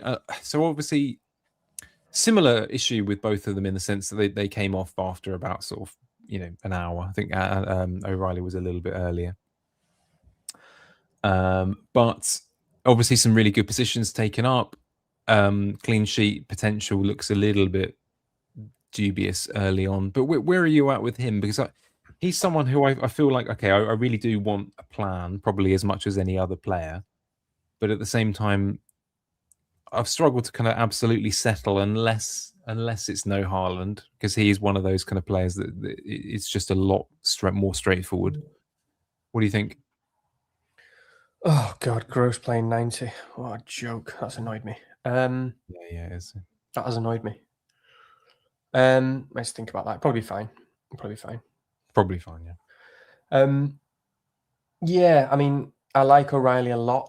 I think on the playing with Haaland route, he feels like the most likely. Well, he feels like one of, depending on chip strategy, actually, it feels like one of the possible most likely sort of transfers in, or likely transfers in, or even planned transfers in. So it's sort of different. That's why it's really annoying actually being stuck between these two drafts that I want to try and think about hard tonight or tomorrow morning. It's not going to be ideal because I'm going to open a beer in a minute. That doesn't. Oh, yeah, am I allowed? Yeah, drink it slowly though. Come on. I'm just going to shout this out, by the way. I managed to find this brand the other day. It's called Small Beer. Yeah, Ooh, and 2.3. Nice. Yeah. I know. How cool is that? So know, the other day I talked about like fruit ramblers on the continent where they're only a couple of %, but I thought this would be great for streams. Yeah, because even I won't get drunk on it. Well, it's as long as it agrees with your stomach. You see, that's what makes you tired. And but anyway, we won't get into that. But yeah, no, it still looks good. What was I saying? Yeah, so like on the sort of no Haaland draft, for example, I don't need to think about O'Reilly. So this is what I mean. This is a bit of a problem when I want to think about certain players a little bit more. Because on the no Haaland draft, he's just not really in my head at all. Because I'm like, I can deal with that because you'd free hit anyway in game week 3. He's just spilt his beer everywhere. Bloody hell! There goes a third of that 2.3% beer. Yeah, I haven't really. Yeah, so no Haaland, I would free hit in 3 anyway. So then he'd be in, because obviously that Coventry at home game. So again, you do need to put yourself in those shoes. Like I do think, I mean, the positions he was taking up again in the Community Shield were ridiculous. Baker's saying this is doing him in reading. I'm reading all his messages as we go in. Sorry, Baker. Yeah. I won't open that right now because it'll distract me too much. Where was I? Totally thrown. Yeah. So O'Reilly. I mean, the positions O'Reilly was in. It's weird, isn't it? Like he's obviously, because he's obviously must be told you're allowed to do that. He must be told basically you're allowed to do whatever you want, because he doesn't do what any other normal fullback does. Like he is in the box virtually playing as a striker when they're in possession, isn't he? And he sort of said, that's what I want to do because I used to be a midfielder. I used to play those positions. And so then I sort of stop and think about that and go, that is cool. So are you know what I mean? Is that the manager? You must be having that conversation. The manager's going like, yeah, okay, cool. We'll make it work. You can just basically play in the box. But you have to be big enough and strong enough and fast enough to get back into defense when we need you or whatever. We'll cover you. So that, so you see it so often that he is going to score goals. And that is kind of a weird thing. We're kind of persuading ourselves that we'll be okay because City will concede anyway, which is not necessarily true at all. So, short story is, for me, if it wasn't for the Arsenal defenders being so good and so sexy and so dangerous and so, like, basically, honestly, as much fun as O'Reilly in a weird way, just because of how good Arsenal are. And obviously kind of they've got the clean sheet potential as well. I will talk more about Arsenal when we talk about the drafts. I'll have to, as you'll see from my drafts. Because I've got triple Arsenal in both, actually, thinking about it now. If it wasn't for them, I would have O'Reilly in the team. I'd find a way to get him in, basically. because I think he's just a really, really good long-term pick because he's that attacking. It's that ridiculous. And I think they will get some clean sheets. But for me at the moment, because the Arsenal guys are cheaper, apart from Gabriel, obviously, it allows me to explore some of the midfielders a bit more. So I feel like I'm getting just as good from the Arsenal guys that I can, and I've got a bit more to kind of sort of choose who's the right midfielder to have. You know what I mean? But I'm not sure that's right yet. I'm not sure if that's right, because I could just start with him and downgrade a midfielder, for example. Yeah. So I know it's awkward, isn't it? Because no one wants to hear this, but I like when I put up my draft in a bit, I've got a kind of version where there's a midfielder and a, one of those annoying ones where like I could switch that one, and then I immediately O'Reilly's sitting there in this, and it's exactly the same. But I suppose probably like everyone else, I've been sort of sitting, hoping and waiting that lovely, 5 million pick that I actually don't mind having and playing would drop in midfield, and it hasn't really kind of worked out like that, really. I mean, if what's his name, the Everton guy, had worked out the way we hoped it for, it would have been an absolute lock for me. I was really hoping that Norgard was going to be the guy, but hasn't really played out like that. But yeah, I think certainly having an O'Reilly plan in any eventuality is I'm not happy about not starting with him for sure. So he's probably the pick on my mind. I can see the justification for not, etc. But it's nice, isn't it, having the someone like that where you think you know that the sort of tide of opinion is a little bit against them, but it's just there's enough of a worthwhile level of risk there, so I can see why people are making room for it one way or another. Tricky. Yeah, we'll come back to O'Reilly because I need to talk about him with the drafts. Yeah. Okay, let's finish off with these questions and then we'll get on to draft. So I'll try and do these a bit quicker for everyone's sanity. I know that everyone's sort of trying to cut out an hour and two back on the old FPL teams and plan FPL and whatever it is and that sort of thing. So a couple of sort of anti-template questions, thoughts on picking on picks that aren't quite templates. Sarr, Dewsbury Hall and Dango are given a mention. Shada's been back in the mix this week for a lot of people because of what did he get? Was it 4 returns in the fixture of the weekend? I think he might have got 2 and 2, but I'm not sure. And obviously Palmer's been mentioned earlier, which you can touch on if you wish. But I don't know. There anyone particularly that you're not really seeing pop up? I mean, Gus.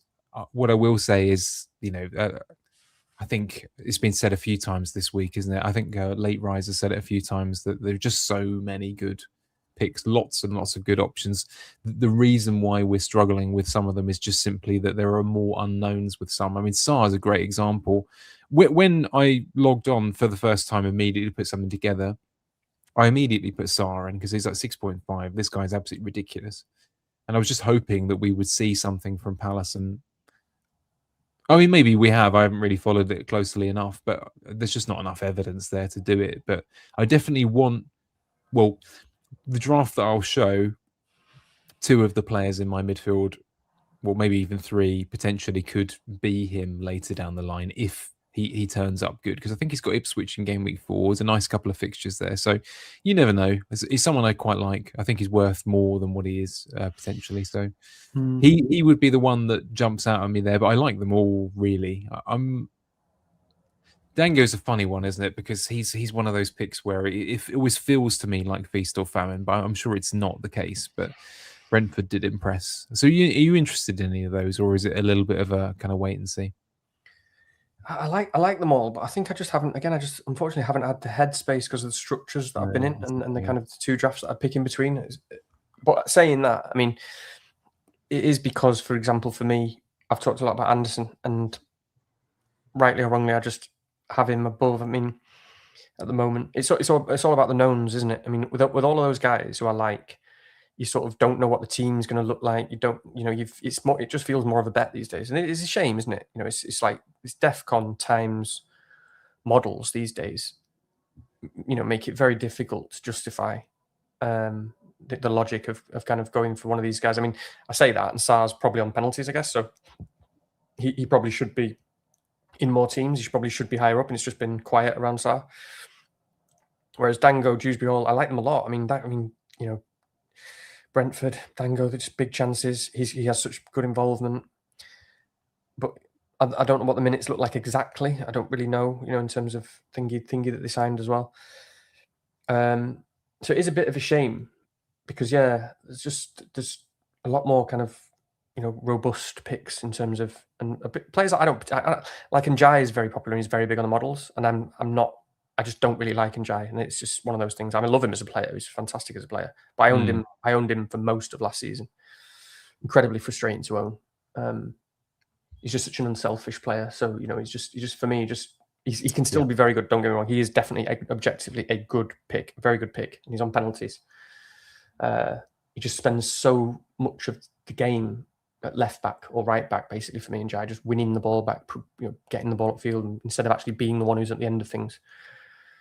But the reason why I'm saying him is because he's another one who a lot of people will own, and it's like actually I do prefer some of these guys to him. For example, it's just that maybe I don't versus like an Anderson. I mean, even like Sangare, Brentford 5.5. I just really like the look of that. He looks really good to me. At first, I was like more skeptical because I was like, well, obviously, just because he's got these good numbers in France doesn't mean it's going to translate. But you actually watch him, you just think this guy's a bit of a beast. And again, it just feels like there's some knowns there. You just feel like he's going to deliver at least some of those DEFCON points, and he's 5.5. So they are priced so well because it's that price that allows you to go, well, I could have him happily and just spend the extra million somewhere else. So it does leave that avenue, though, for a lot of fun for a lot of people to have a lot of these picks who are very good picks. I mean, Dewsbury Hall, I still think, all things considered, is the best pick for the Everton team in terms of the midfielders and attackers. I still think that. I know he's 0.5 more than. It's hard to say that because it's just the models are so go the other way, and it's very close though. Dewsbury Hall is just the difference maker. He always has been. He is the one who gets the goals and assists. He's very talismanic, and he's a very, very good player. No, he's not in anyone's team. I've not seen him in anyone's team. So yeah, I'm trying to think of others. I mean, because the other one is like obviously Solis is getting a lot of people talking a lot about Solis at the moment. And again, so he's the kind of a pure example of a player who's right at the other end of the spectrum, who isn't about DEFCON and he isn't about minutes necessarily, and he isn't about penalties or any of those things. But it looks like the minutes should be good enough. It looks like he should be. It looks like he'll be starting every game, and he plays for the best team in the country by a mile, and that's very appealing. I like him a lot. So again, that kind of flushes out. You either go one side of the spectrum, and if you're going to go all the way to the other side of the spectrum, then you're probably going to go for someone like Solis over those guys. Is where I'm at the moment. Yeah, and no, I agree with that. I think Palmer I'll talk about on the drafts, by the way. Yeah, I think that's fine. I think we know. It's just it does sadden me about Sarr. Like I say, because Sarr could be anything there, couldn't he? Like if it, and of course there's some doubt about his future as well, isn't he? He's been. I'm surprised more teams aren't in for him. To tell you the truth, I've seen Galatasaray linked, but surprised there wasn't a little bit more there. But obviously he could end up being main man and on penalties and everything else that we just don't know. It seems unlikely, but he's the one that I would have been quite happy to have. But I think it is the pricing. Like the pricing's been great, but it's bunched it, it's cornered it a little bit, it's made it a little bit restrictive. It's very hard to justify. Like I'm just sort of thinking now, like given the penalties, and Jai and Dewsbury Hall should probably just be the same price. For example, someone like a Sangare. Yeah, it's difficult to price him higher than 5.5, but when the DEFCONs look so good, it's too good a price at 5.5. Maybe it should be a bit more. And Anderson, again, I think Anderson is a little bit underpriced, probably, if he is what I think he is. No, it's 7. It's a bit more of a discussion if you're looking at 7 for Anderson versus a 6.5 for Sarr or someone else. It's a bit more of a discussion. Yeah. Whereas as it is, these guys who are kind of open play monsters, it's difficult to start there. It is. Let's finish off this section with a little bit of a look at strategy side of things. So with so many, Matt Nuttall, our previous lavender pillow spray winner in the mini league last year, with so many short-term strategies flying around, is the value of building a team for the longer term, potentially holding onto as many chips as possible, heightened in this environment. And then I'm just going to attach that a little bit to how realistic is a longer wildcard window from Mikey. Yeah, it's an interesting one, this one, isn't it? Because I've seen a lot more people sort of. I think I've seen quite a few people talk about wildcard 3 a little bit more, which seems a little peculiar to me. But you know, so wildcard 3 and wildcard 4 are often talked about. Free hit 3 has been mentioned a fair amount because of obviously the City against Coventry fixture as much, and who has a bad fixture? It's Arsenal and Chelsea play each other, don't they? I think that's some memory as well. But yeah, I think it is an interesting thing. I personally, you know, I like to kind of dance that tune of where I can, looking across the squad. If I'm happy that there are perhaps 2 or 3 positions where I think, okay, I can see how that one could go either way. So I need a little bit of a mitigation strategy, but I want a good sort of set of robust picks there that hopefully would at least carry me through the first, well, right up until sort of October international break, I suppose, is the kind of minimum I was hoping for. But you never know, do you? What do you think, Danny? And these other strategies flying around, I suppose it is somewhat Haaland dependent, but what's your feeling on them? Yeah, I don't know what kind of what exactly is meant there by short term and longer term. I suppose just because what does that mean? How long term? But I I'll suppose just it's go off. planning for kind of an early chip, essentially, Yeah, like that's what I was going to not go off. bench Yeah, boost, but yeah. I mean, I don't want to be repetitive and stuff. I've said it before, but I it's just my approach. It's not a right or wrong way. I am open to an early wild card, but I don't play for one. I just don't play for one, and I do think this season is particularly dangerous. I don't like the planned wildcard 3 at all. Personally, don't like it at all. I don't think it's a good plan.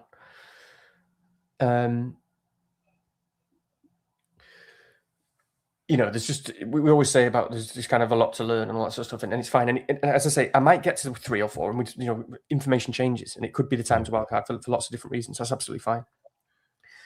But yeah, it's just this season. There's just so many potential. It's the big hitters. There's a lot of them. Like we're not going to know after 2 weeks or 3 weeks. We are not going to know how good of a pick Haaland is, how good of a pick Bruno Fernandes is, how good of a pick Cole Palmer is, how good of a pick Isak is, for example, Gabriel versus other Arsenal defenders, and so on and so on. That changes things a lot. That changes things a lot in terms of a wild card and in terms of your potential to maneuver, because it can be quite when you've got that many, you might need to maneuver significantly. And I just think it's too early to know those things. For example, I've seen people who are on this wildcard 3 strategy. They're just saying I'm selling Bruno Fernandes in game week 3, and I'm like, but what if he's just the best pick in the game by a mile? Like he could just be ridiculous. I mean, he's already incredible. All we know about Bruno so far is that he's going to play the whole year, if he stays fit, as a 10, much further up. He's got 2, potentially 3 with Baleba, very good new midfielders behind him. Very, very good midfielders and players who progress the ball and play equally dangerous passes as accurately as he does, except he's actually going to be on the receiving end of them now. Plus penalties, plus 90 minutes, plus set pieces. I mean, so do I want to just sell Bruno after 2 weeks? No, not really. Anyway, so I'm going off on a bit of a tangent there, but I'm just saying that, like, I pretty much always, try and get the best of both worlds. Like, I'll try and I basically want to try and make it through to 6 or 7 weeks, 5, 6, 7 weeks. I want to try. If I play it early, that's fine, and if I play it later, that's fine as well. I mean, this is why, and obviously both questions kind of there or thereabouts the same thing. But I mean, I like the way you've put it, Mikey, and that is it, with mentioning the word realistic. How realistic is a longer wildcard winner? Because I think that's kind of an interesting way of looking at it. Is you're thinking in terms of, okay, there is so much to learn from these early weeks, etc. So being open to it is quite important as well. But as you say, there's so many kind of questions that it feels like this season more than most, with the new managers, with players like, I don't know. There are a couple of defenders immediately spring to mind, for example, who could easily kind of change the way you think about your structure. I mean, Xhaka, for example, is a good one, isn't he? Actually, where he could be nothing at all, but if he was a DEFCON beast because he's in an Iriola team and he is playing every minute of every week, etc., then obviously that's an incredible pick, and you could have two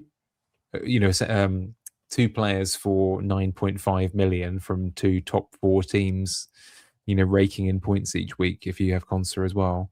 But what I was going to say, actually, is going to link this on to this kind of point in the chat from Sir Matt. Just curious as to see how many times we remember wildcarding after game week 10.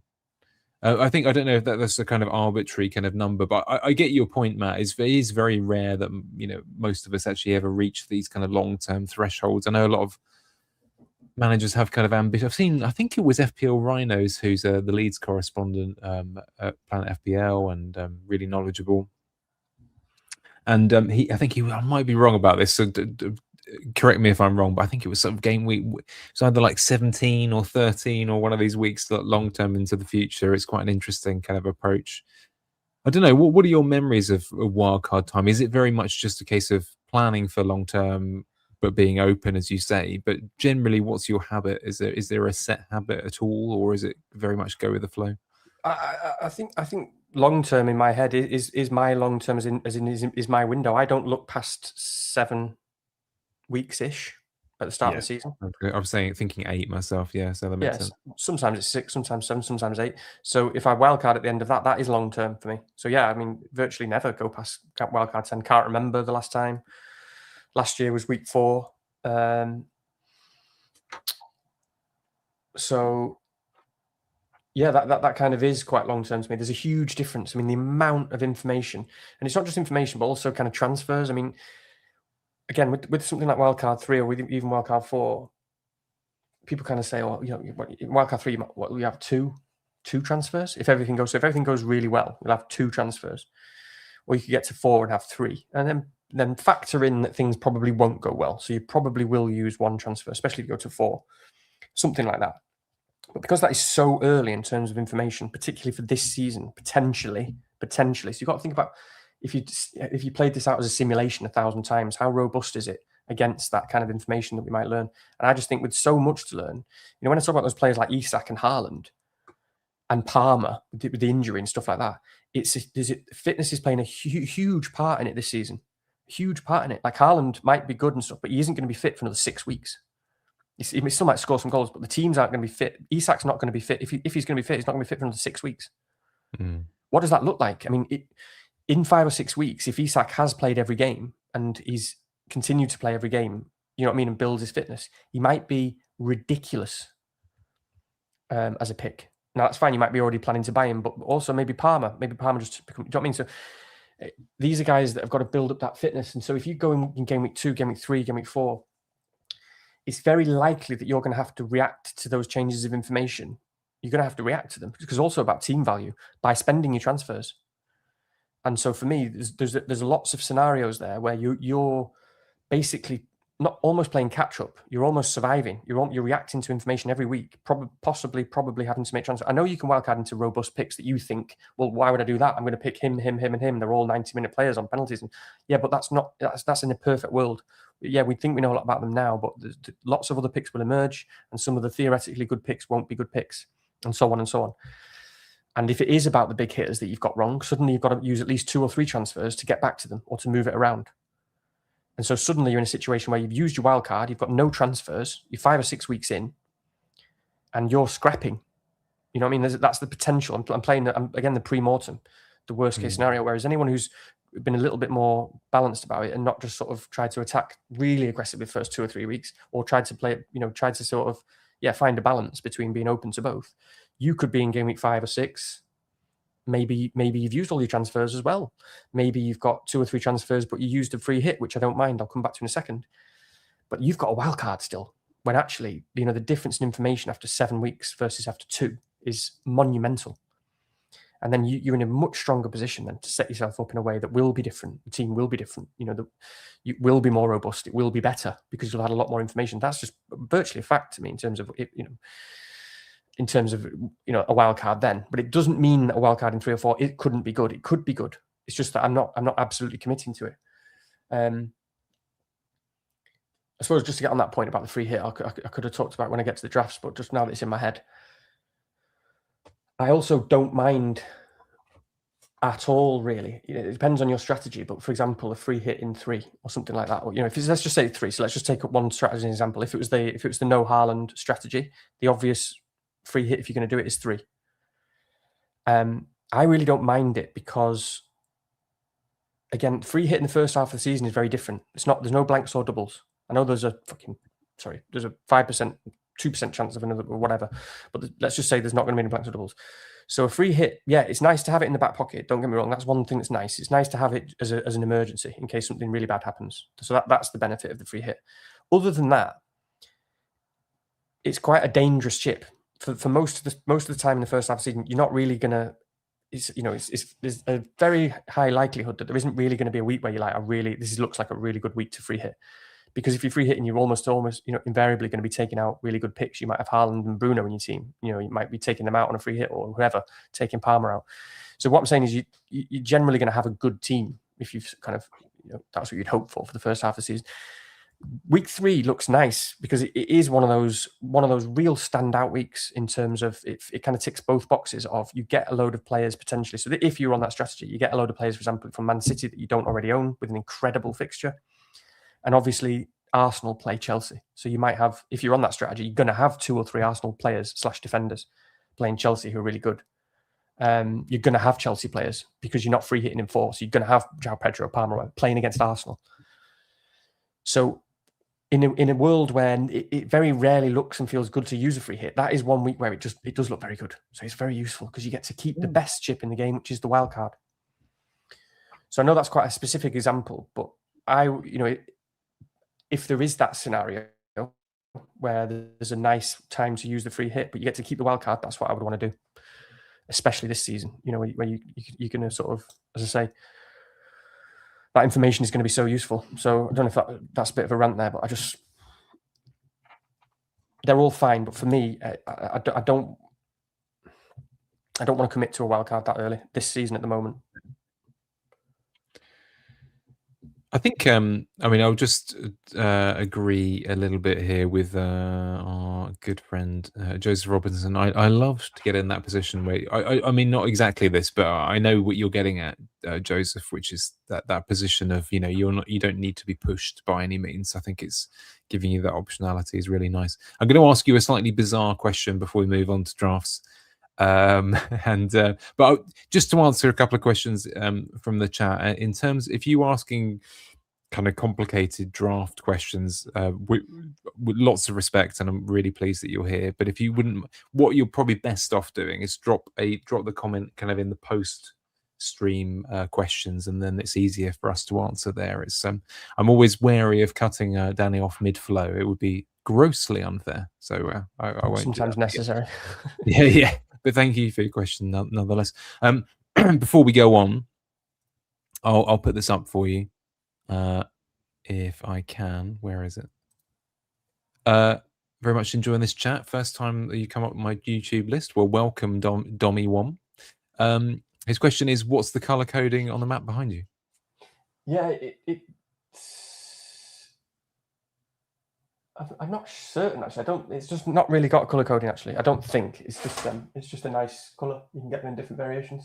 As I say, it's just like a kind of, forgotten the name now, the guy who does the map, but it's like a real world map. So it's the countries are in the right proportion. So they're slightly, rather than being stretched out at the poles, so they're not a very good shape at the top. But you can see that Greenland is actually quite small and Africa is absolutely huge. So it's just like it's a proportionally correct map. I don't think it's got any color coding for the actual continents. I don't think. Yeah, it's nice, isn't it? Indeed. Let's move to. Oh, actually, just before we go to drafts, because there are. Well, we won't talk about them greatly because, in fact, you might refer to it during drafts anyway. But there's a couple of really interesting slides that we often do this. We just sort of put these things aside and come back to them if they're relevant. But this one, I think. Trying to remember where we got this from. I think this was from a Rob T post, but Erling Haaland non-penalty goals versus non-penalty XG, just showing the kind of early season form that is often the case with Haaland. So we can come back to that one potentially if it's relevant. The Manchester United team, I don't know if there's anything you want to say about this particular slide. I mean, I think the key takeaway I have just looking at it is obviously the wingers. But is there anything you wanted to add before we go on to drafts? Actually, you know what? Do this very quickly, and I will have a quick. Sorry. Yeah. Okay. You go for a quick way, and then you can let me go for one. I can talk through my draft when you. Yeah, I suppose I'll just do this anyway because let Rich go to the toilet. I was going to maybe refer to this when I was thinking about the drafts and the fact that at the moment I don't have Boomo, which is a bit scary. So I'm gonna have to tell this to Rich as well in a minute because I don't think he's actually looked at my draft. And I'm seeing that he's like, I don't know, like 40% owned or something ridiculous last time I've looked, which is pretty scary. So I was just sort of, I suppose it's, for me, I just wanted to put the United team up to have a think about what I think it might look like in terms of minutes. And so this is like roughly what I would expect the United team to look like. In fact, yeah, probably at the moment, pretty much spot on. Excuse me. So, and again, I'm going to have to repeat some of this when Richie comes back because I want to discuss it with him. But so for the audio, Lemens, Shaw, Heaven, Maguire, Dallo, Santos, Tielemans, and then Dorgu, Fernandez, Ahmad, and Boomo. So Sesko is back training. I think he's definitely back training. So he's looking like he's making progress. I just think at the moment, so Boomo, I think is pretty much nailed to start. And by the way, and I will say because Rich probably saw this as well, but was that I was just saying that video of Fernandez talking about Boomo getting loads of points this season. This made me doubly scared for the fact that I don't have him. Yeah. But I just wanted to talk about the minutes for a second, Rich, because I don't know where to start with United here. But basically, I also think Dorgu is pretty much nailed to start. I mean, this is just my subjective view. So do you know what? There was an outside part of me. I was like, oh, I wouldn't mind having a go on that. I don't know whether I can, but yeah, the thing with Dorgu and Ahmad is, especially Dorgu, is they are. I mean, Carrick is very much like a kind of system player. He wants the players that fit the way he wants to play, the system he wants to play. And what we've seen and read loads about already, loads of times, is he wants these wingers who really sort of kind of stay on the wing, hug the lines, can get up and down, keep that width, are athletic.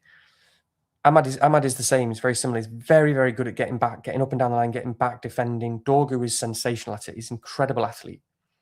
He really does have everything. Ballon Dorgu, Baker remind me was his name, which is class. I love it because that's really going to happen one day. Ballon Dorgu. So what I'm saying is, so in terms of minutes, I can see Boomo coming off certainly before Dorgu, and maybe before Ahmad as well. You know what I mean? So Boomo is a great pick, but Cunha is going to have to come on at some point. I think if Cunha comes on, a lot of the time here he comes on for Boomo if Sesko's not ready.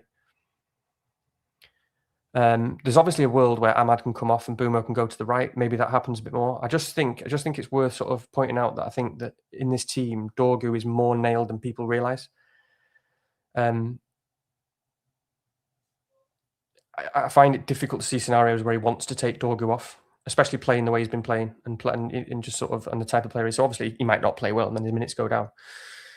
But it's just I just think it's worth considering that I don't really see it that often that Boomo is kind of at 70 minutes is being moved out to the wing instead and staying on. I just think that he is pretty much nailed to start at the moment. When Sesko's fully back, I think he's that good a player. He probably still does start, to be honest. Fernandez obviously has got some kind of insight into that, why he said he's going to score lots of points this season. But I do think it's a 70-minute player still, roughly. And that's my issue with Boomo. I am going to be terrified game week 1 and game week 2. I'm going to be terrified. And I don't know. I might even have to find room for him yet because that's something else I want to discuss because there's basically only a couple of ways that can work. It's not nice in terms of that EO thing. It feels a little bit season where I can't remember why, but I think it was last season, I decided not to have João Pedro. I decided that I figured out that he wasn't the greatest pick that you needed. And that was completely wrong. Feels a little bit PTSD that this could happen with Boomo this year, where I'm just not really fully seeing it with him. I also, a bit like you, I don't really like, he doesn't feel like a long-term pick to me, so I don't want planned transfers. I mean, one thing that's good about him is his price point. So obviously you could get to game week 4, for example. It could be game week 3 or game week 4 if you want a City player or you want a Chelsea player. if you want to go down to Rodgers or something like that, or you want to get to fairly close if Semenyo becomes beastly or something like that is appealing about Boomo, is the price point. Although I think in a Haaland draft, it's very debilitating in terms of what you can have everywhere else, and that's why it's not enough for me at the moment. So I am scared of Boomo, but I think 70 minutes is bad. That's my guess at the moment, and 70 minutes is bad. You hate it when you own someone like that. And I owned him a lot last season. You hate it, especially these days when the games are like 100 minutes long, and your guy whose only real avenues are goals. He's not on penalties. He might be on the odd set piece, but he's not getting DEFCON. And if he misses his big chance or something like that, it's just like, oh god, the board goes up and you're like, Boomer's going off on 70 minutes, £8 million for this guy. It's for those sort of players, it's easy for them to blank. And yeah, so that's all I really want to say about that. I mean, the team, I think Tielemans, by the way, and Santos are just going to be brilliant signings for us. Carrick, he has this vision. He has this, he has a certain, he wants his midfielders to be really progressive, to make forward passes. Tielemans is absolutely kind of archetypal player for that. He's brilliant at kind of getting the ball in short spaces and then making that killer pass and going for that killer pass and always moving it in the right direction, moving it forward. Santos is a bit like that as well. He'll be deeper of the two. He's actually very good defensively from what I've seen, but always progresses the ball. So this is the thing about United from an attacking perspective, is I think just generally Carrick is so positive like that. He was actually, people think of him as a defensive midfielder, and he kind of was, but he was so good at dictating the game for United. And I just remember, I always used to think, even when I was younger, Carrick's always passing the ball forward. And so yeah, I think that could make us a bit shakier at the back. Basically, we've got a lot of players at United that are going to go for that killer pass and go for that kind of quick break and setting Boomo free, and that could make Boomo even better because he's the one who's always going to be on the receiving end of that, and you can see him you can see them interchanging him often, playing those passes between them, etc., etc. But again, there's a lot of players up front that are very good like that can score goals and do stuff. So if the odd game that Boomo just doesn't have to be involved in that, he blanks and he comes off on 70. But yeah, so I like the idea of Man United going forward generally at the moment this season on that, but I think they might make them a little bit more suspect at the back. And yeah, that's it. Yeah, I mean, just a little. I think there's a couple of quick questions on this. So, Stu asked just what the situation with Cunha is. I think it's just returning, like into World Cup game time, etc., yeah, isn't it? Exactly. He's just injury per se. Exactly. So he's just late back, and that's what I'm saying. That was kind of my, he's late back. He's a Brazilian international, and he's absolutely sensational footballer. He won't start over Dorgu, and that's my basic point about Boomo's minutes. Because Dorgu is too that's my prediction anyway. Because I just think Dorgu is too suited to his system, and he's too good at that particular role. So I think that puts strain on other people's minutes more than maybe people realise. What's stopping you from having a dab on Dorgu early doors? Because he's not a 90-minute player, so he doesn't have any avenues, and he's not 90. I couldn't say that he's a 90-minute player, although I've just said all that. I think he's going to be, he might be the one who stays on longer. I think he's going to start every game. Even that's a bold prediction. Some people would say Cunha's going to start. I think it's Dorgu. But yeah, there's no avenues and there's no guarantee of 90 minutes, so that's why. It's just that he could be incredible, but it's just not. I need to see more. Fair dues. I don't know whether you want to have your little. I'll go for a very quick, because then I can open my beer as well. If you read out your audio, if you're doing drafts, if you read out your draft, I'll do mine and give the chat a little chance to react. There we go. Oh, Danny in shorts, lovely. So I'm going to hand over to my draft, and I'm just going to caveat this early doors by saying from the off. There we go. Yeah, I'll just make sure that was the right one. You know how it is. I'm sure everyone's got a million of these things sort of stowed away at this time of year. But yeah, this is for a Bench Boost 1, although frankly it's not far off being applicable for the following week, so I'll note that as well. And I should just say that neither of us have seen each other's draft before this, although I am aware that it's inevitable that we will cross over a bit. So in goal, I would just say both keepers on this instance, Verbruggen and Kinski. We're going to go with Vakinski, I think, as the way of squishing that together. But Vakinki is how I said it last time. In defence, Calafiore, Van Hecke, Maguire, Gross at the moment, although actually there is a chance that turns to Sangare. Bruno Fernandes, Szoboszlai, Solis, Anderson, Haaland, and João Pedro, and then on the bench, Calvert-Lewin, Mohamed. It's been a long day. Mihajlovic. And to be honest with you, I haven't. I need to do a bit of dotting the I's and T's on Ipswich defender. I told you we'd have the same front attackers in those drafts, didn't I? Yeah, no, I know. I'm just discussing it now because obviously I saw yours came in just before the stream, but you haven't seen this, so it's virtually the same as that. But well, you know, and actually, by the way, I had O'Shea previously, and it was only that the move to right back, etc. And I'm already thinking, well, is that overthinking it? I'm sure it'll be fine, blah blah blah. So, not a great deal of difference here.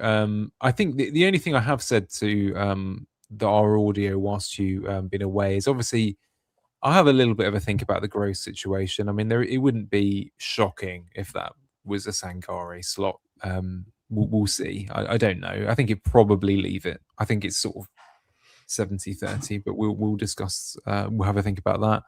The only real change to the draft of the last was probably, I think I said to you, Danny, is that I reached a kind of stage. I think I got to this on Monday and have sort of sat on it since and not found enough reasons to change from this Haaland draft anyway. I mean, like everyone, I've got a few others stashed away. I think if I slept through deadline, I wouldn't be devastated with continuing with that. I think I like the fact that it's, you know, mostly pretty robust. There's only a couple of spaces where I think I could see that chopping and changing a little bit. So you know how it is. No, is anyone ever really fully satisfied when they get to this point? But I think I'm fairly content with most of the logic behind that one.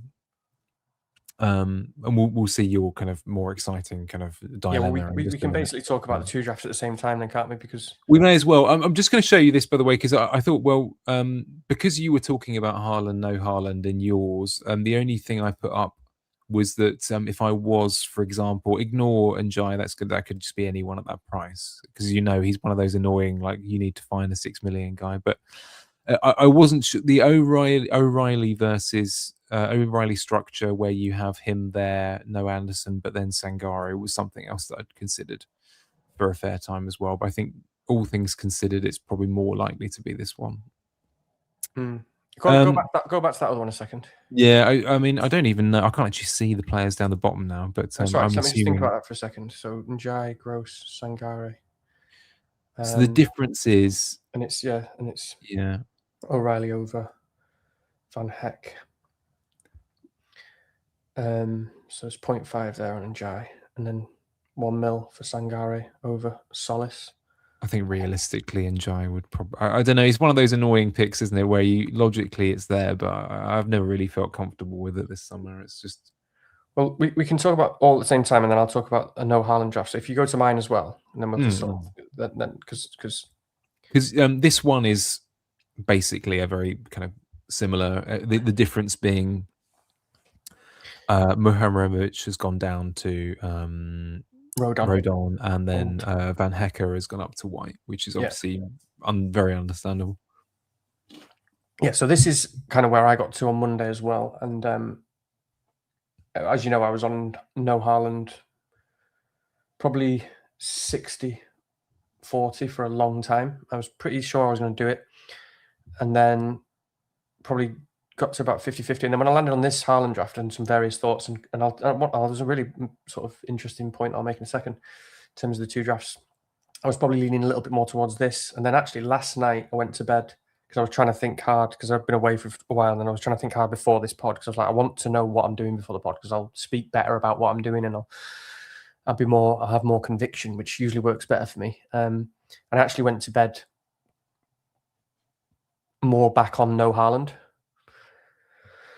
for the last 24 hours until just before the pod, a little bit more thinking. I'd been, but probably back towards 60-40 no Haaland and felt pretty okay about it for the most part. So I've got two. So then actually before the pod started, which is going to be hard for me to kind of explain the reasons why, and that's what I want to explore and sort of talk about while we're here.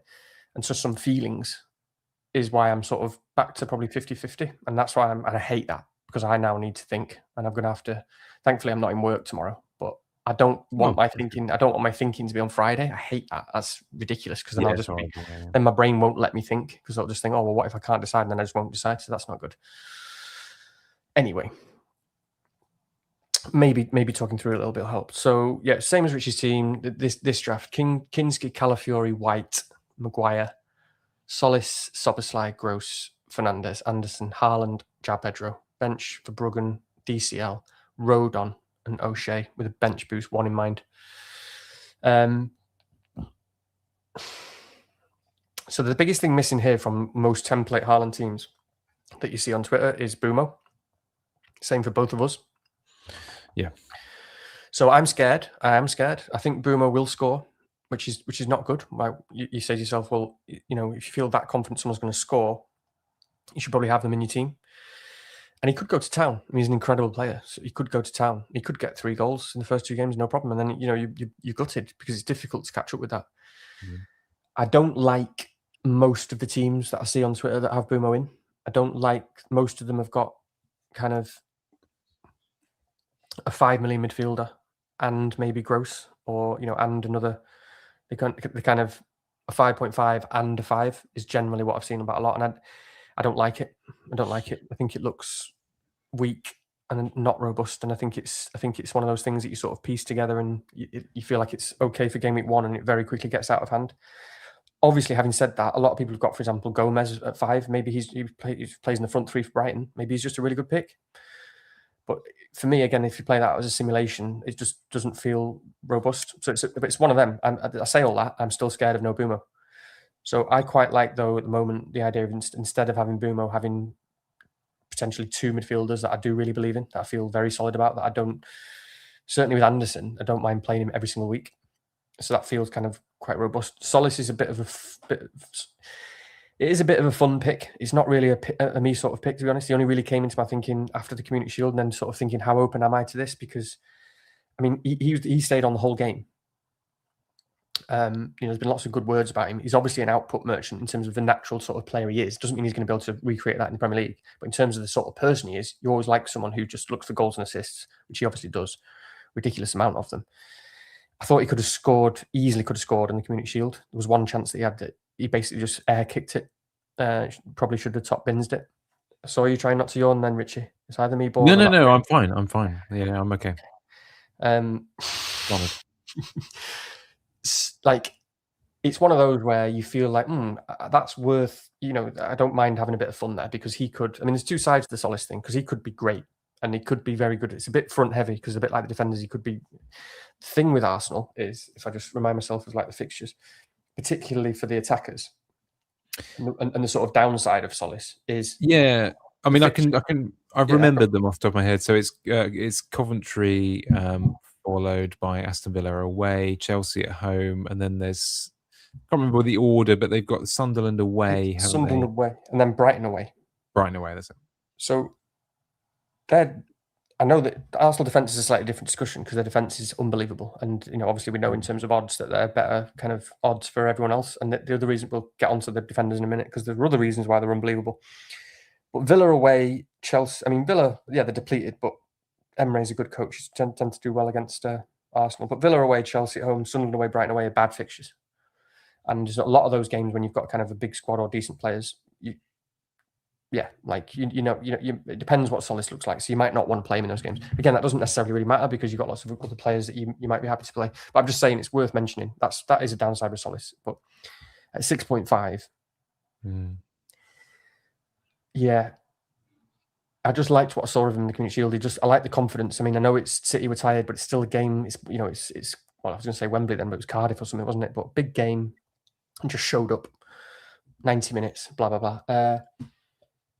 I think the thing is, by the way, I'm just going to interject very briefly, but there's some picks in there. I know we're not playing exactly for value, but Solis, White, Calafiori, Maguire probably in a weird way is in this category as well. They're the kind of players that you could imagine there being, and we do know that there's going to be a bit of an insane pile on potentially with the price changes, etc. I would bet that at least one of those, if not two, gets a price rise before game week 2.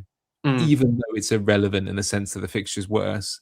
People could say that about Boomer, but obviously with the higher price, it's slightly less likely. So anyway, just a thought.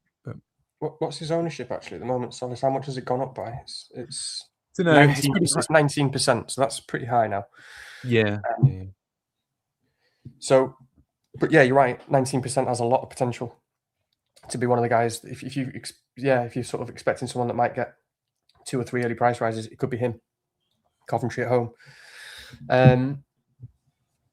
So, yeah.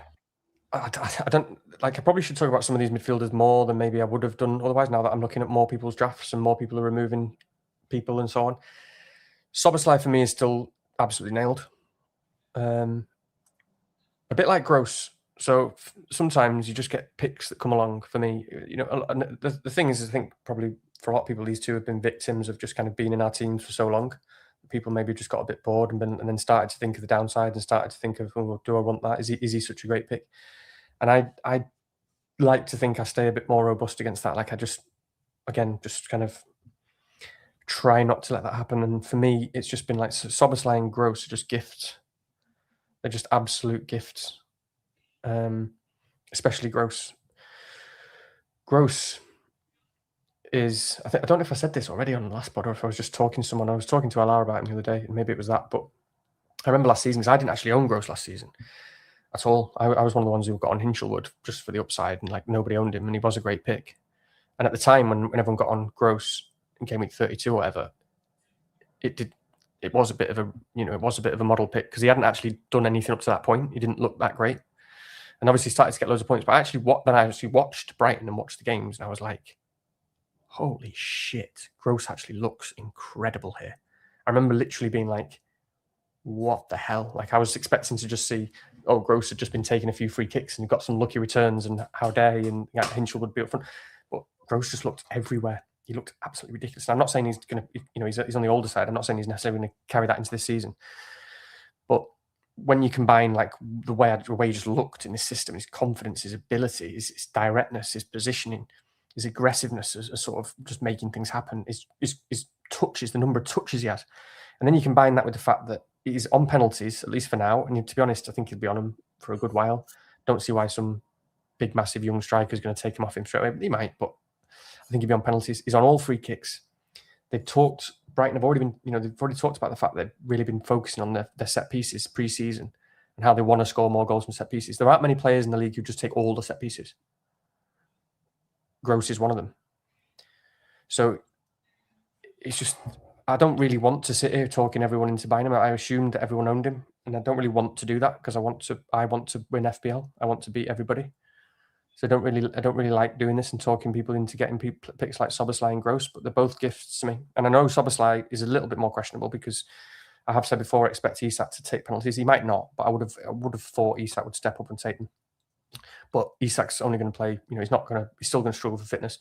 Never mind the fact when Champions League starts, by the way, he's going to be, the minutes are very difficult to read for Isak.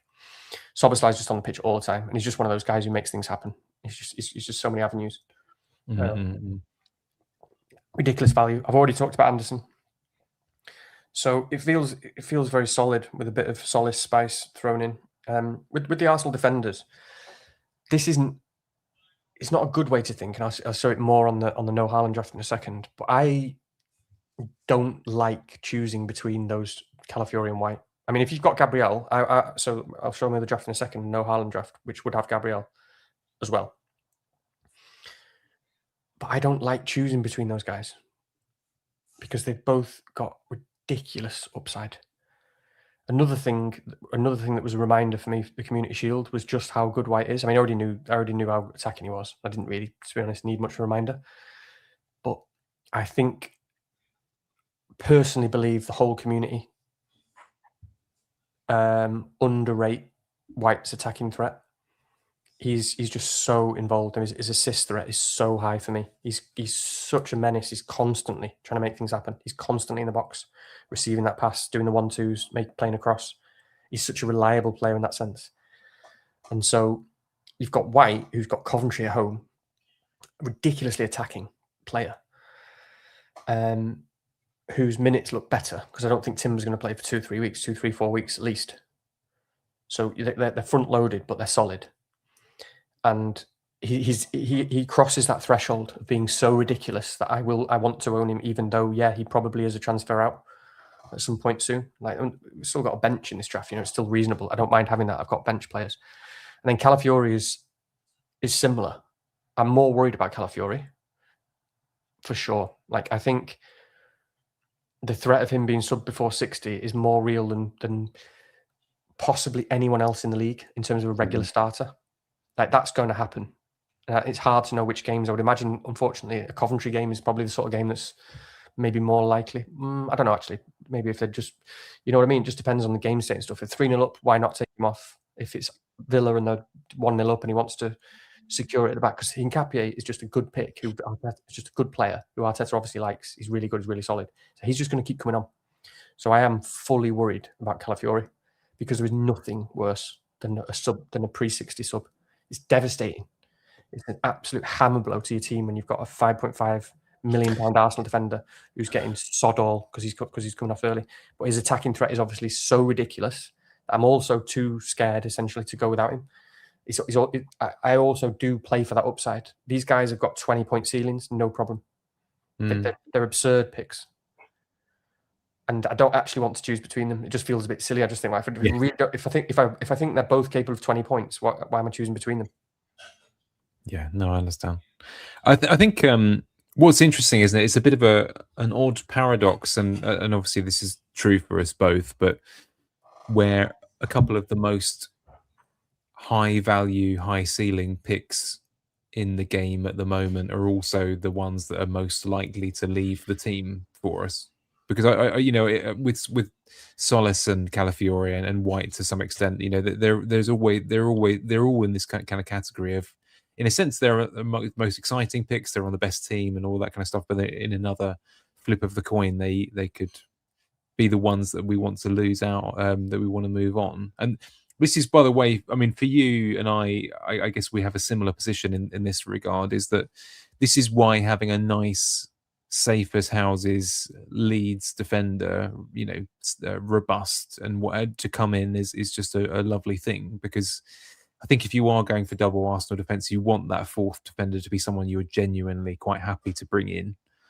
And in your case, it's Rodon, and that's perfectly good. In my case, it's going to be one of Mihajlovic or Van Hecke or something like that. And you're fine with that, aren't you? I mean, you could roll all day with that. So yeah, and again, like, it's nice that the team feels generally pretty robust. Obviously, you can kind of see it as 14 players because you've only really got O'Shea for the first week, and then you're never really going to want to use him again. But even 14 players, it feels quite solid. So that obviously allows you to, like you say, you can either bench one of those guys if it comes to it, but it's a nice price point. I mean, it's not an O'Reilly price point.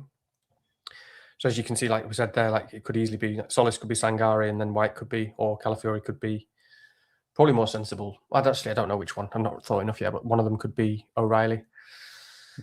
And that's a difficult one to think about, because again, you put yourself in the shoes of, so actually my original point before that is, it's the price point. So you can transfer them out as well. But O'Reilly, it's kind of two moves. Obviously, there's like Palestra at 5.5. There's five. There's the 2-5 guys you've got. There's loads of people that are good that you can transfer one of those two because the price point is good. Yeah. O'Reilly is a difficult one in the Haaland draft. Because again, if you put yourself in those shoes, I think it's very difficult to go through that Coventry at home game without O'Reilly, because that's another 20-point ceiling game, and I don't want to be using 2 transfers for that, and I don't want to be booking that in. But at the same time, again, front end, just like O'Reilly's a 20-point ceiling game in game week 3, White and Calafiori, White especially, I think, given the minutes, is possibly. Well, it's as likely, because the defence is that much better than City, that it's as likely to get 20 points, except it's here and now, and we know he's playing, and he's $1 million cheaper. You know what I mean? Instead of starting with So that's a tricky one. That's a bit of a dilemma in that draft. But yeah, I don't think there's anyone else to talk about there, is there really? No, because I think we should allow, of course, because you're on a proper 50-50 situation here, aren't you? So I think I'm a little bit Well, just further before you away look at from it, it. yeah, sorry, go on. Sorry, go I on. haven't. I can't actually. It's honestly, it's so small on my Okay. screen. I can't actually make out the picks yet. Well, don't but look go at on. anything, and you tell me before I read it out. Genuinely, because what I've done here is I've genuinely at this stage picked. Stop looking. You can see it. I've genuinely at this stage picked the two teams, one with Haaland and one without, that I at the moment, although obviously there'll be a few little tweaks when I think more about it tonight, that I think are the best teams. And how many players do you think are different between my Haaland draft and my no Haaland draft? Oh, sorry. In the whole 15. Probably only maybe 4 tops, I would say. 4 tops. Sorry. 4 tops. Hmm. 3. 3, yeah. I know from conversations it wasn't going to be many. I wasn't sure if maybe you changed the goalkeeper. Oh, you haven't changed the goalkeeper. So, again, this is necessarily where it would end, and there's so many things you can do with the no Haaland draft, but that's where I am at the moment in terms of the potential no Haaland draft. And there is 3 players different in the 15, which some people will jump out and go, well, what are you doing then? Obviously just get Haaland then. Yeah, okay. There's a bit more to it than that. So it's basically the Haaland draft has Rodon, Solis, and Haaland, where this has Gabriel, Palmer, and Isak. And I know that sounds better, but I know that captaincy matters and is important and stuff, and Haaland matters and is important. So it's not as simple as that. But not only do you sort of have those 3 players, but you've got an even more kind of robust squad. Obviously, you throw Gabriel in there, and suddenly you've got a lot more options that you can do with those players. Then Maguire comes in game week 2 at home to Ipswich. You've got him on the bench boost. You've got a slightly stronger bench boost. He comes in game week 2 at home to Ipswich. And then, well, if you want to say to whatever you want to do, because Calvert-Lewin comes in for Gross, but it's very possible that Calafiori or White could be out as soon as game week 2.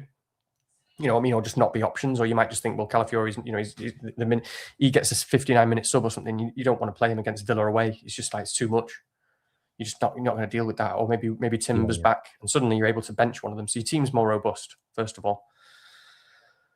There's just a few tricky things in there. I mean, Palmer, I've said all along, I've said basically the last 4 weeks or whatever it is, that so much hinges for me on Palmer, and I do really like him still. And I've just sort of been looking into it. I mean, the idea that there's a chance he might not be on pens is absolutely crazy, and that would not be good for this. I still just think he's a really good pick. I've been trying to sort of look into just what the injury means. I basically might as well tell you what I was reading today, but he's got, what was it called? So he had like this thing called pubalgia, I think it's pubalgia or something.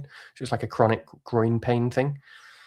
And you basically either need to give it like extended rest and then do loads of work on your core and stuff and your muscles, or you need to get it operated on. And apparently, basically, he went to see this specialist in Iceland after he'd had a load of rest, and he'd been doing loads of this work on his core to make his sort of core stronger and all this sort of stuff that apparently really helps, and doing this kind of special fitness routine, strengthening routine.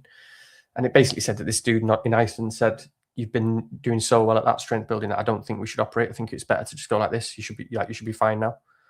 So that's obviously all fine. Doesn't really mean much.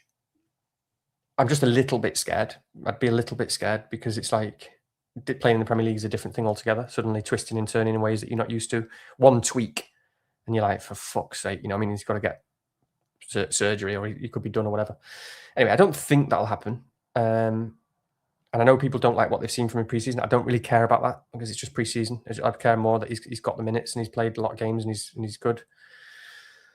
I would have him because, it just makes sense to me because I don't like the wildcard 3 path at all. So I think if you're not going the wildcard 3 path, you're better to have Palmer because you want him for game week 4. You can't really do it in transfers, and you're going to be free hitting in 3 anyway to get triple city. Yeah, so obviously you want to start with Palmer if you're going that route, because then you're going to have him in game week 4 along with João Pedro, and then the option of obviously someone else, Palestra or whatever, Rodgers. So yeah, the team is Kinski, Gabriel, White, Calafiori, triple Arsenal defence, Soboslai, Anderson, Fernandes, Palmer, and Gross still. Isak, João Pedro, bench for Bruggen, DCL, Maguire, O'Shea. The other interesting question is Isak. I can't help but not like that fixture away at Newcastle because they're going to want to really stop him from scoring. Potentially, we're going to want to kick the shit out of him to do everything they can to stop him scoring. I don't know what that looks like, and he's obviously not quite up to fitness yet. But I do like him as a pick, and obviously he's got good fixtures after that. Like at first, I was more a sort of Thiago guy because it just feels more solid and kind of robust. But then I was like the more minutes that Isak's been getting, it's like, okay, sometimes you've just got to look at the potential of someone and just get on there. Like I don't want to be fanning around trying to find a million because I didn't even pick Isak on the game week 1. So, but I mean, again, that's still got no Boomo in it. And I like a lot of the players too much. I wouldn't get him in there. The only way you get Boomo is if you didn't have Isak. And you put him for Gross or something like that, which I don't particularly like. So yeah, so obviously this feels nice because I think it's it's actually a simpler path to get into game week 6 or 7 than having Haaland in. Because again, in the Haaland team, it's a bit messy. I don't really like the fact that when you get to game week 4, if you do need Palmer, the only real way is to sell Bruno. And that's messy. So this is a less messy route because I don't like messiness. Because as soon as you sell Bruno Fernandes, you're then on a path then to wildcard. You're on a path to mayhem. You're on a path to surviving and struggling and watching every game going, I've not got Bruno Fernandes against Fulham. I've not got Bruno Fernandes at home to Spurs. You know, Palmer needs to deliver. I've got money to spare maybe, etc., etc. I don't like it. It feels messy, but it's understandable. It's logical. I would do that over wildcarding because I'd want the extra time. But it feels like the wildcard is then immediately more imminent as soon as you do that because you know what I mean? You sold Bruno. Whereas this is just a clean, as I've said all along, it's just a clean free hit 3.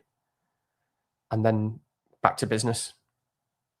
In terms of kind of you've got Isak with really good fixtures and you don't have Haaland and you just got to get through kind of Sunderland at home. Because another big part to this, so it's the last thing I'll sort of say, but don't want to sort of go on for too long. But obviously, a significant part of all this is captain this week. Never mind the rest. It's captain this week. And if you're so part of me making that decision is me finding that absolute truth of who I want to captain. I've really sort of trying to rid myself of any biases of like what about these two drafts. Like who do if I captain Bruno, am I actually feeling like that's wrong? And I'm actually feeling like I like Haaland more as captain potentially. That's something I want to figure out because that could be enough to tip it. So there was another point I was going to make there, but I've taught myself out of it. But so, and then basically, I am still now. This is what's got me back to a bit 50-50 because, like as I say, there's 3 players difference, and there's heavy reliance here on Palmer, and so a lot comes down to captaincy, and I can't help but think that Bournemouth and Palace, especially Bournemouth. I mean, Zoff said it as well. He was talking before about like how open they looked, and he looked at the highlights. I remember I was trying to watch something quickly before we came here. It was Bournemouth highlights. So just be like, what's all this talk? What's all this talk about how open they are? They do look quite open in terms of the way they set up. Yeah. You know, so one of the other things I took from the City game, the Community Shield, they got hammered 4-0. But I was actually watching it going, well, they're knackered here, but they should have scored, and they do actually look all right going forward. Haaland had a big chance. It was weird because they lost 4-0, but it was actually a bit of a reminder to me of, holy shit, like Haaland's still really scary and dangerous, even though he's absolutely shattered. And the other thing with that is, again, these are just sort of a little bit narratives, but it's just what you've got to explore when you're thinking about what you want to do and what you want to go without is, one thing you might say about the City team, even if it will probably be worse than Pep's team, you know, it probably will go down a bit. One thing that we can sort of see at the moment in terms of the way it's setting up is it does look like it's really, really geared towards Haaland, you know, being the one who gets goals. And it was a bit like that at Chelsea, wasn't it, in terms of all the chances that like Nico Jackson or whatever had and spurned under Maresca, and the strikers just getting so many chances. But you just saw Anderson constantly knocking in crosses.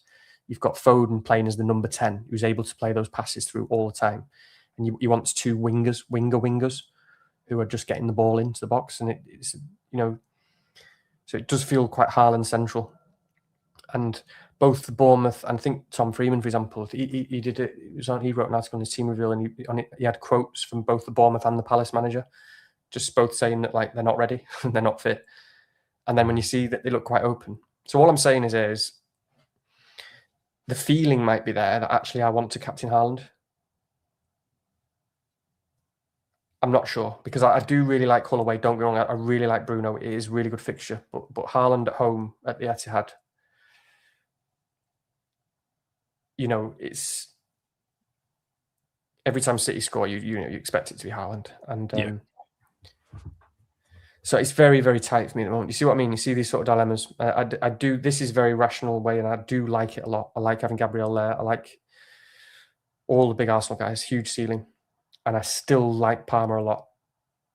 And I still know that the thing that will hurt me the most is Palmer going off on Monday night. Oh yeah. So I don't know. Rant over. Sorry, you get in trouble. For what? Yeah, there is that. For what it's worth, I haven't looked at it today, but my No Haaland draft had some players in there. I was fairly sure that you would pick it actually as well in this scenario. But I had Gibbs White in and Thiago in and O'Reilly somehow. So I can't remember who changed, but yeah, more or less the same. Otherwise, it's quite interesting.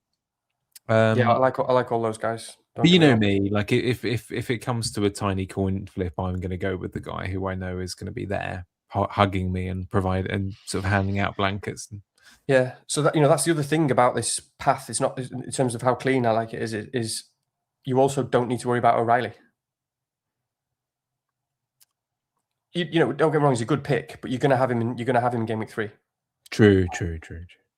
And as I explained earlier in the pod, which maybe would have been more suitable for me to explain here, but the reasons why I think free hit 3 is good, I've already outlined them before, so I'm not going to repeat them. But I don't mind using the free hit there at all. Yeah, with all those, like, obviously there's 5 players there, Chelsea and Arsenal playing each other and so on. And there's a lot of upside picks that week. With Liverpool playing Ipswich, you can get Verts in. Can't remember some of the other ones now off the top of my head, but yeah, so it's really, really tough.